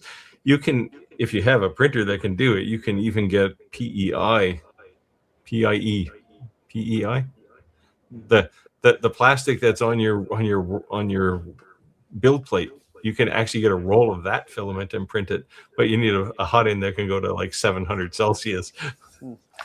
But it's out there, and it's about a half kilogram of it is like $200 or something. It's expensive.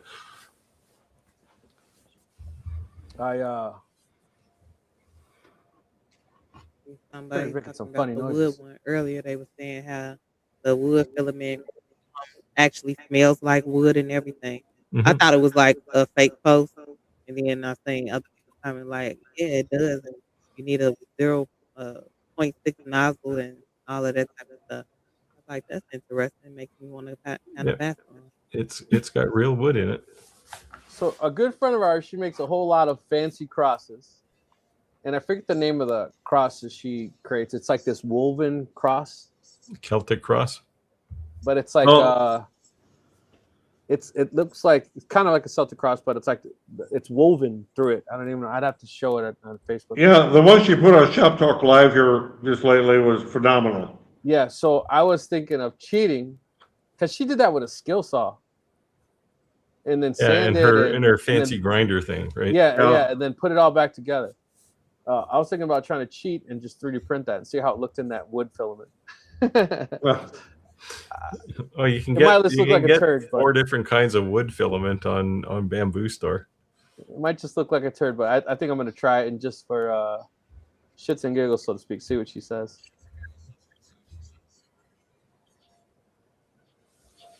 Yeah, Chris says using a laser in a 3D printer is like using mortar oil and scrambled eggs. Yeah, it's just, to me, that just don't mix. Spectrum Reality said Mia has a lot of reverb. Sorry, Mike. Hi from not so warm Florida. Yeah, I know it's a little chilly down there. I talked to my son. He lives down around Ocala, and it's a little chilly down there. I like when people say it was like 2 weeks ago. I saw a posting and it was when you cross the state line into Florida, you got the welcome to Florida sign, and there was just like snow crazy. It's like, and at that point I was still looking at green grass on my lawn. So. Of course, down here in Playa del Carmen, Mexico today, it's I think our high today was 74, and the locals are in hoodies and sweatshirts, and of course us Illinoisans are running around with no shirt on and jumping in the pool and. Yeah. So VE3IOU, that almost sounds like a shortwave handle. Supporting Silver Fox, that's me if you don't know. Another Canadian in the room. Great. Where are you from? So I love it that there's inside jokes that you will only know if you're a regular. And as Roger, Steve, and I have got to know each other, we poke the beehive at each other at times because we're friends enough that we can make fun of each other. And that's one of the things I started calling Steve the Silver Fox. I cried myself to sleep every night. Yeah, but that is OnlyFans channel. Oh yeah, my OnlyFans channel. That's a it's stuck. Closely guarded secret. So I like it that when someone calls Steve the Silver Fox, because I know that they're loyal watchers. It doesn't offend me because hey, it's true. So Tim's asking, when doing some 3D printer research, I see something out there called an AMS riser. Anyone make or use one? Yes, I have. On 4 of my printers, I have an AMS riser above the top of them. But I have not made the riser for my HUC yet, because I have 2 AMSs and what's the other XD. So I've got to figure out how to design something to mount all that crap on top. Yeah. So there's a design on Makerspace. It holds 2 AMS HT, and then the AMS Pro, and then on top of it's the same exact thing. And I saw 2 models in particular I liked. One where you can actually pull it forward, and I liked the idea of it, but I didn't like the fact because then you got to leave the tube longer. And I think the shorter you can leave that tube, the better you're off. Especially because when it comes for that back, it makes that bend. I almost think it's also better if the AMS Pro's on the left and I have it on the right, just because the way that the bend radius is. So I think that I would rather not have the pull out, even though I think it's cool. I just think I'd rather have it taller so that you can lift the lid. Yeah, that's what I had to do on the reason I have a second design for bamboo printers is because on the first one I had this AMS stacked, right? And in order to be able to open the lid on the bottom one, I had to have a it's like just drawer rails, right? And to push the top one back so you can open the lid. So when I did the second one, I realized it only has to be like 4 inches wider than to get the second AMS on. So I just put the AMS side by side. I'm working on a design to do that on the HUC. Yeah. Do you want my design? It's a full cabinet. It's got drawers in the bottom and everything. No, I'm not going to quite that far. Just Oh, well, you get got a above saw above. stop, so you can make stuff. ABT Marketing. So hello. Thanks for joining. No, I did not read the name wrong. I just know the real name before they changed the handle. This is a loyal subscriber. ETB. Yeah. How's everyone going? Thanks for joining. Better late than never, as they say. Let us know if you have any questions. Somebody want to take this? Is there anyone Sunliu does not make filament for? Probably. They are the biggest manufacturer in China of filament. And I watched a video a while back, and I can't remember the guy's name, but he was trying to like mosey out the brand names on other. But if you want, the guy from Israel, the Next Layer guy.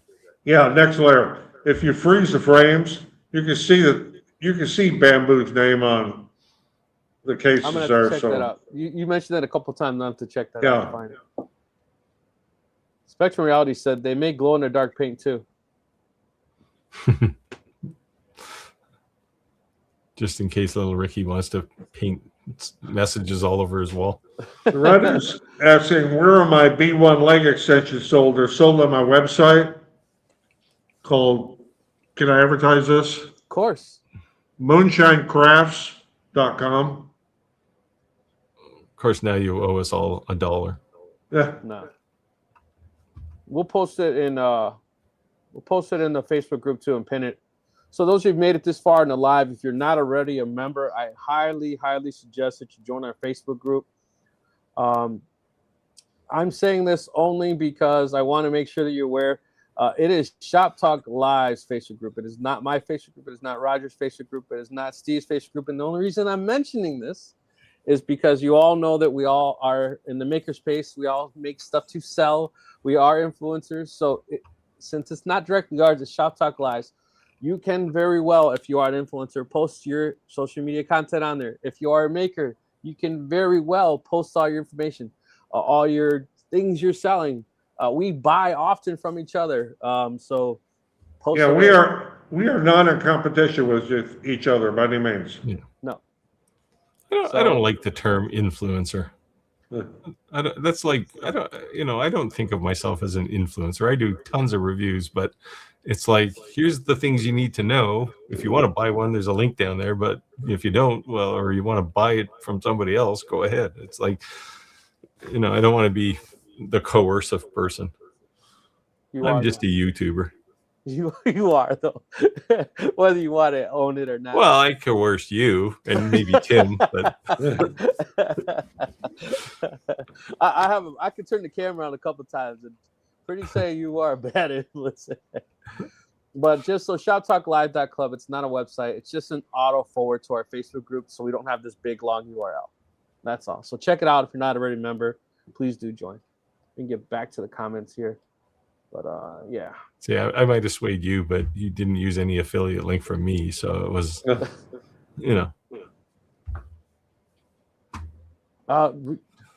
you Onefinity? No, I don't have any Onefinity affiliates. Yeah. It's just a nice CNC. Let's see, where are we at?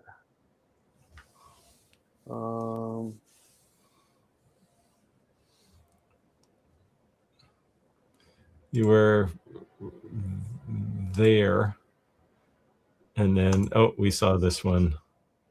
Yeah, and we saw that one.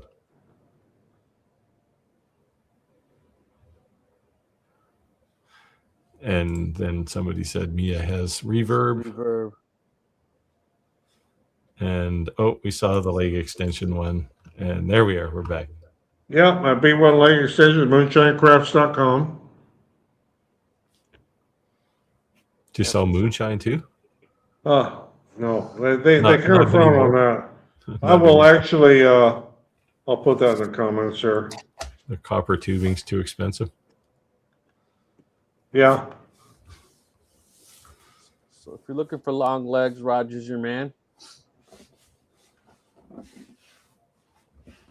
So I've been testing this Alien Cell X1. It's a nice laser, actually. How many watt is it? I have two modules. I have the 40 and the 60. They also have a Nice. 20. So I'm interested in the 60. What have you been doing with that? It's still in the box. Okay. But I mean, this thing looks very polished. Like if I was tossing around buying an S1, like an X-Tool S1 or this, I would buy this. For one thing, the bed is huge. It's like 480 millimeters wide and 300 and some millimeters deep. So it's quite a bit bigger than most regular diode lasers. It's heavy. Now, This thing is heavy. also, Agri Store 8438 is saying, hey, Roger, sorry to hear about your wife. Thank you. And if you've been a viewer on here before and you've seen when we had Skylar on here, she made an absolutely beautiful memorial box for her ashes. I mean, just gorgeous. And I couldn't thank her enough for it. That's awesome. Chris said bad filament tends to come in batches. That's why, honestly, I'm going to give Micro Center the benefit of the doubt.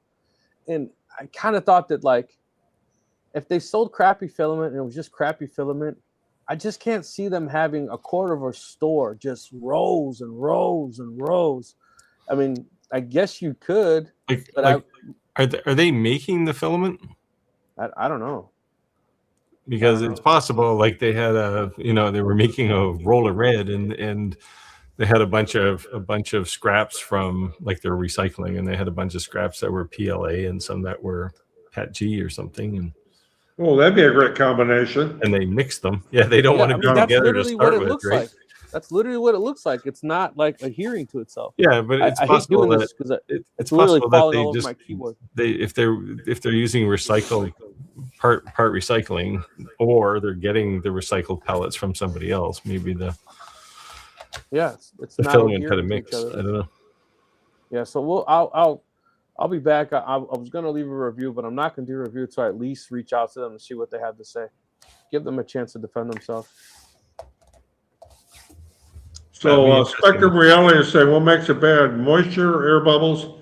Moisture is really bad in any filament. You will get bubbles and pops in your print. Well, it'll look all lumpy too. Yeah. When it comes out of the hot end, it looks like it was deep fried. Yeah. Because what happens is, for those that don't know, is that as it goes through the extruder, any moisture that's in the filament will flash to steam, and it will pop. San Jose Grade said there's no telling where the filament was before you got it, or how long it's been sitting since manufactured. Yeah, it could be any of these, right? Like old filament, just kind of breaks down after a while, it seems. And I think this orange roll that I had to throw away, I think that was the case for that. It was old. Yeah, as Chris said, yes, and I now always dry even brand new filaments before I use. I've definitely gotten the habit of doing that. So yeah, I do too. And you know what the thing is, I didn't realize how low it could be until I asked Roger and Steve. Actually, during the live, I said, what's your what are you at? And they're like 0, and I'm like 0. Yeah. So since then, when mine gets to about 7 or 8%, that's usually an indicator that I need to cook the desiccant again. Yep. And you absolutely need to keep it between under 10%. Yep. Yeah. You're up, Steve. Reddy says, I found out why Steve doesn't do cups. Canada hasn't even seen the cup since 1993.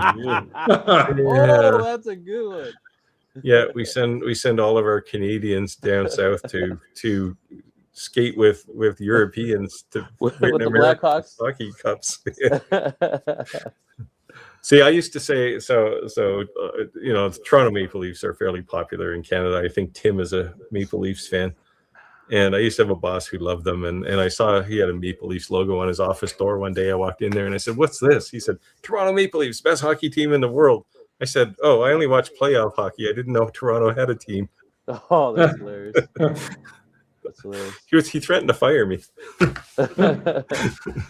Spectrum Reality said Microsoft is horrible too. They also make you save everything in the cloud.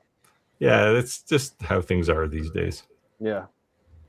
Which sucks, but Spectrum said, I will never buy or use anything Microsoft or Microsoft again. Yeah, unfortunately, they are definitely a beast when it comes to the software. So staying away from Microsoft. They're a lot nicer than they used to be back in the early days of the Windows wars, though. Yeah. And there is a way around having to keep everything in the cloud. I know the way. I do it all the time. I don't want all my stuff in the cloud. I have servers. That's what they're for. Yeah, that's what I do too. You want to take this, Mia?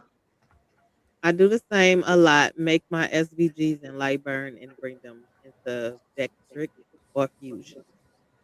I use SVG, the little free app. SVG converter free. Yeah, I work almost exclusively with SVGs as 2D files because Yeah. everything supports them, right?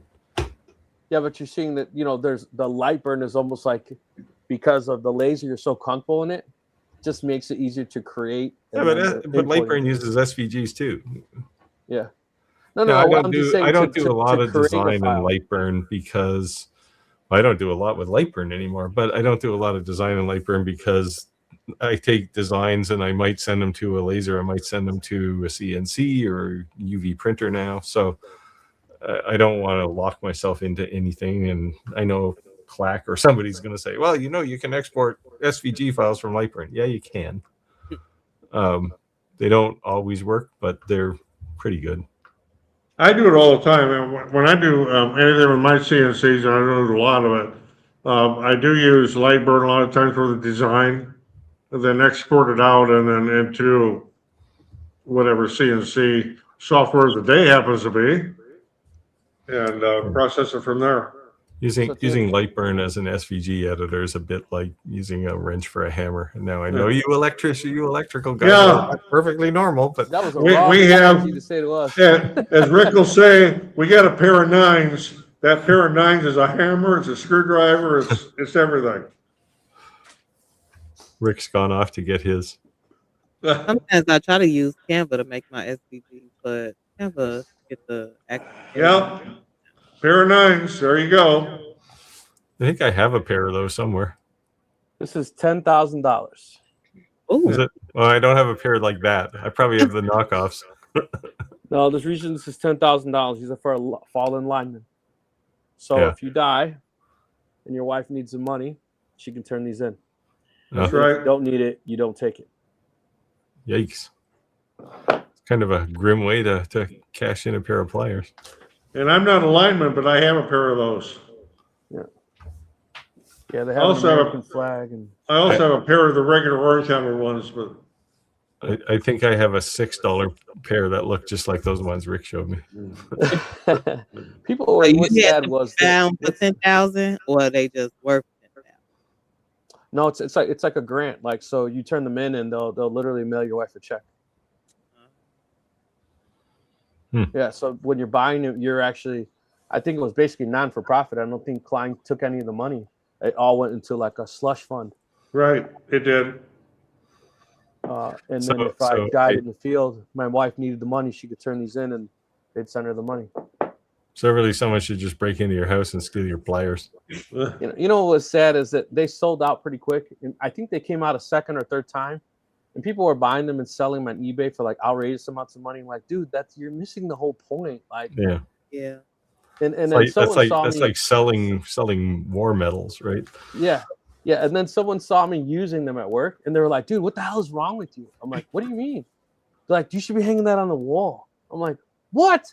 Nah, man. Are you serious? Like, you know what this stands for?" Like, I know exactly what it stands for. That's why it should be on a wall. I'm like, "No, that's why it should be used." So I flipped to the next question while you were looking for those. Zentenro asked an interesting question here. It's like, do you guys think it's better to build a product and then find customers, or find a demographic of customers and then make what they need?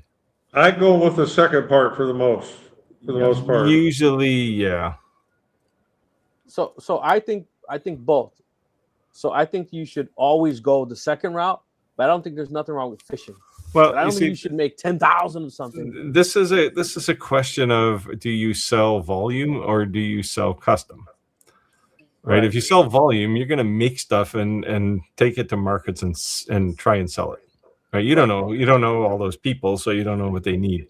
Yeah, so, I'm in the second camp because I don't do high volume stuff. So I tend to wait for a customer to say, I got a problem. And I go, I know how to fix that right here. I'll do a solution for you.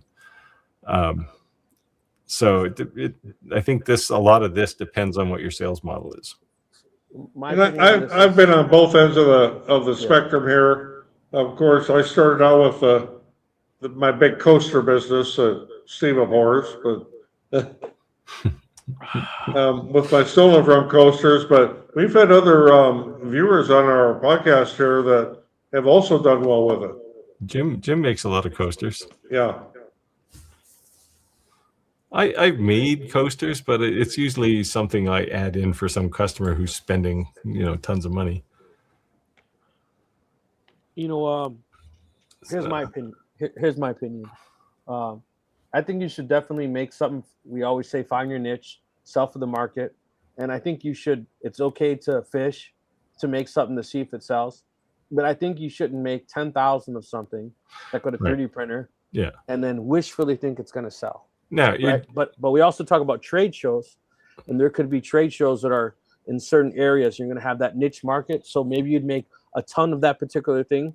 Because I'm going to Elgin and it's near a casino, and I'm going to make something like poker chips that might sell. I'm making something up, by the way. Yeah. But then when I'm back home, that might not sell. So you'd have your home territory, and then if you're going in somebody else's area, you could have your niche markets. But I don't think you should make a lot of anything and just wishfully think it's going to sell. But I think it's okay to fish to see if I make this, will it sell? Because everybody knows that I outsold Roger in Birdhouse building, and that's why he makes fun of me. I think that's kind of the other way around. so actually, I was going to bring that up about birdhouses because I still make them and I still sell them. So I tried and nothing. It took like a year on Facebook to sell. When it finally sold, they brought it up. But so that was the point of that comment. So my namesake says, "Good evening from Niagara Falls." He doesn't say if it's Niagara Falls, New York, or Niagara Falls on the Canadian side. If it's on the Canadian side, I used to live in Niagara Falls as a kid on the corner of Victoria and Ontario Avenue. Nice. Right across from the police station. Although there wasn't a police station there when I lived there. They were just building it when I left. I've been saying I want to go back to Niagara just to go. I don't even know the name of the restaurant, but they have some really good hot wings. And I was so mad because I really didn't get none the first day when we went because I wasn't really hungry. And then when I finally tasted one, I'm like, oh, these are so good. So the next day, I think I tried to go get some before we left, but I don't think they were open on that day. And I was so mad. I'm like, I need to go back and go get those chicken wings. Ricky and I had a blast on that 3-story go-kart track. That was nuts. That was nuts. Get that one yet. That was nuts. Want to take it, Steve? Geez, I'm taking all of these now. I've been reading them all, so I'm just. This is I guess related to the 3D printer act that's happening. Yeah. Spectrum of Reality says, how will they enforce it? They are enforcing it through the software, and they will use client-side scanning, just like they're doing for everything else. Yeah. So. And how they bypass encryption. Yeah, it's just like they don't have to do anything to you or your printer, right? They just go back to the manufacturer who's in the cloud and say, what's this person's account downloading and printing? Right? Yeah. So the other thing is that what I think is like Bamboo, who has already that type of client already in place, they're the ones who are going to be able to be compliant, right? Because they already have that built. They're just going to have new policies enforced, right? So these other 3D printers, maybe the entry-level printers who don't have this. Yeah. The big problem here is if I'm mechanically inclined, I can make my own 3D printer from parts, right? And no one will even know I have that, right? This is I make my own weapon, right? And no one knows I have it. and there's just all this is going to do is drive manufacture and sale of illegal 3D printers, so people can go and print their illegal weapons. Right? We all bought Like hot boxes back in the such day. They're going to be hot 3D printers. it's such a stupid thing to try and do, right? Because Yeah. like I got enough parts sitting in my closet over here to make a 3D printer. And I mean, to make this, it doesn't have to be a bamboo quality. It just has to be something you can hold in your hand, right? Yeah. Look at what Chris said here. Exactly what I said earlier. It starts with guns, then Disney, then Harley, then Jeep. Oh, I wonder where it'll end. The lobby for the bill. Exactly. Well, by the same token, you know, even with a bamboo printer, which, you know, they can, if you are subscribed to the cloud, which I am not, I run in what they call developer mode and keep everything in LAN. They have no idea what I'm printing. They have no way to look at it. There's just, it's completely isolated. Well, Trump said yesterday on TV that Americans don't need guns. So that's all I'm gonna say. Got me one. As the Canadian of the four, I'll just remain silent because it's not really an issue here. Like, I have the right to remain silent. I will exercise that.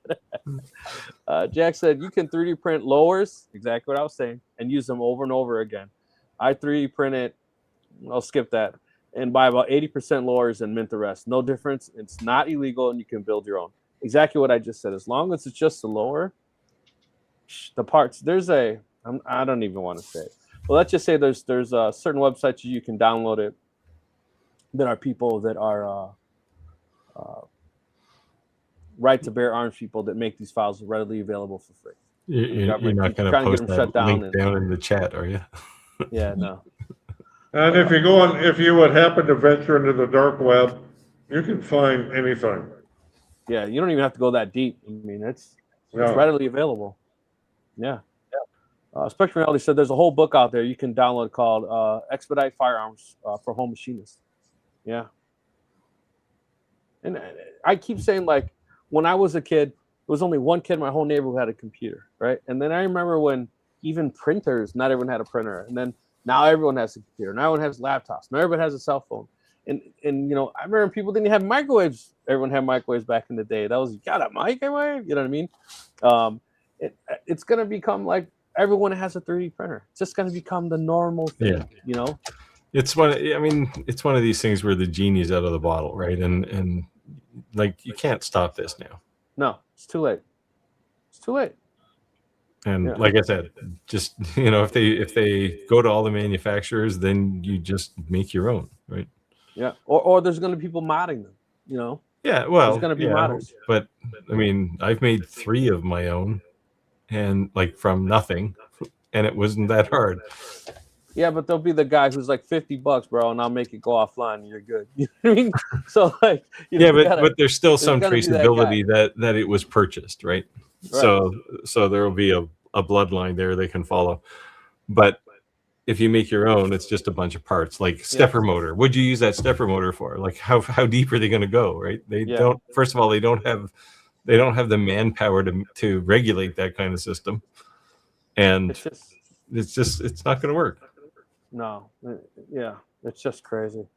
Yeah, that's definitely one of those feel-good bills, right? And you did something. Oh, we passed a bill that made it hard for people to do this. Yeah, but it didn't make it impossible. So Chris is saying Mac or Windows is about the right tool for the job. Mac and Windows both have their strong points. What's Windows' strong point? I think like I said, the platform wars are over, but I just think Mac more efficiently uses RAM. Maybe, but it's just, I don't know. I look at Windows machines like it's a computer. I look at a Mac like it's an appliance. Yeah. Like you plug a USB device into a Windows machine and it's going to say, where's the driver for this? You plug it into a Mac and it's going to go, oh, I found that. Okay, here you go. Yeah.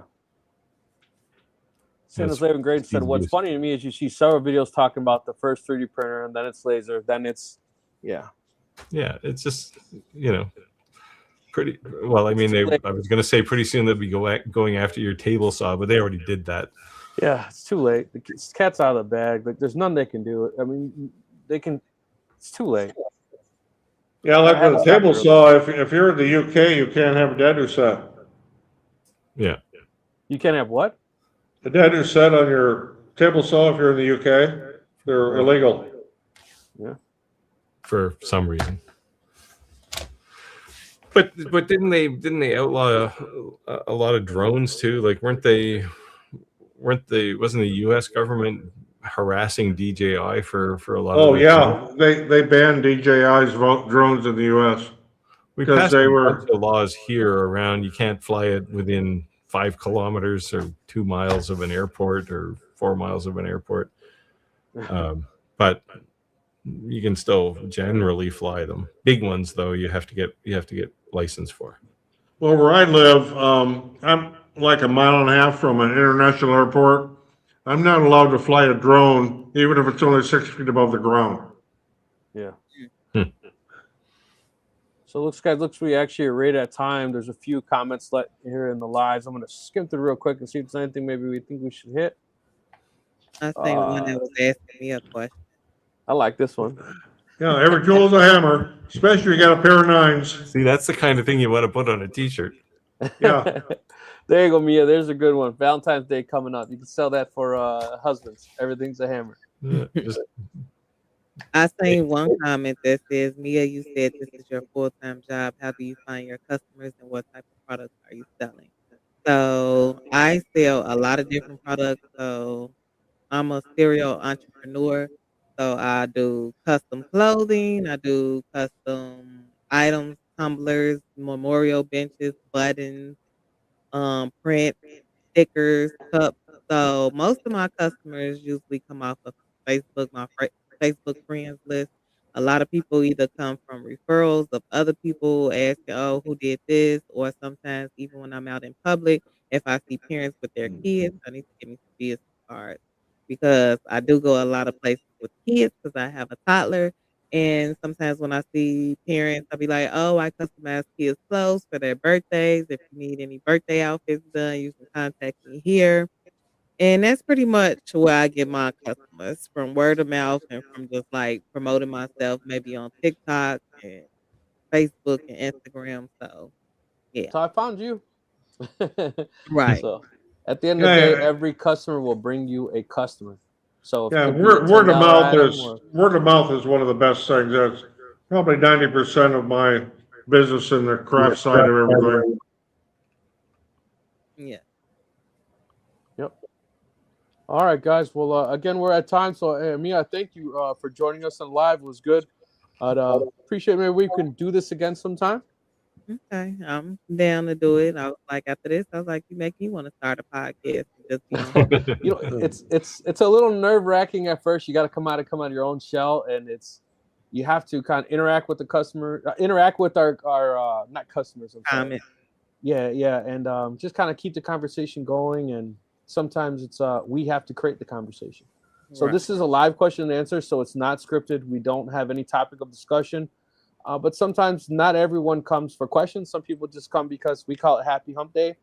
It's like you're stressed to decompress from work, and they just come from camaraderie or to make fun or poke bear or make fun of each other, and that's okay too.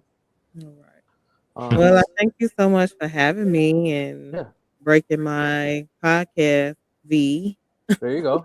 There you go. Yeah, you're more than welcome to join us again. Yes, Yeah. absolutely. Definitely will. Absolutely. Just let me know. Just send me Okay. a message and I'll be here.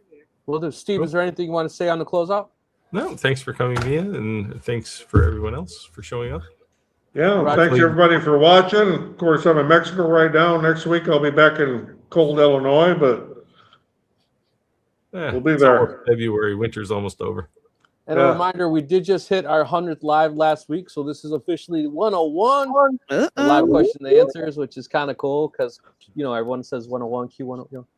Anyways, but yeah, and Roger is blessing one of our listeners with a laser when he comes back, so we'll make announcements of when that's going to happen. So that'll be coming up. Look forward to that.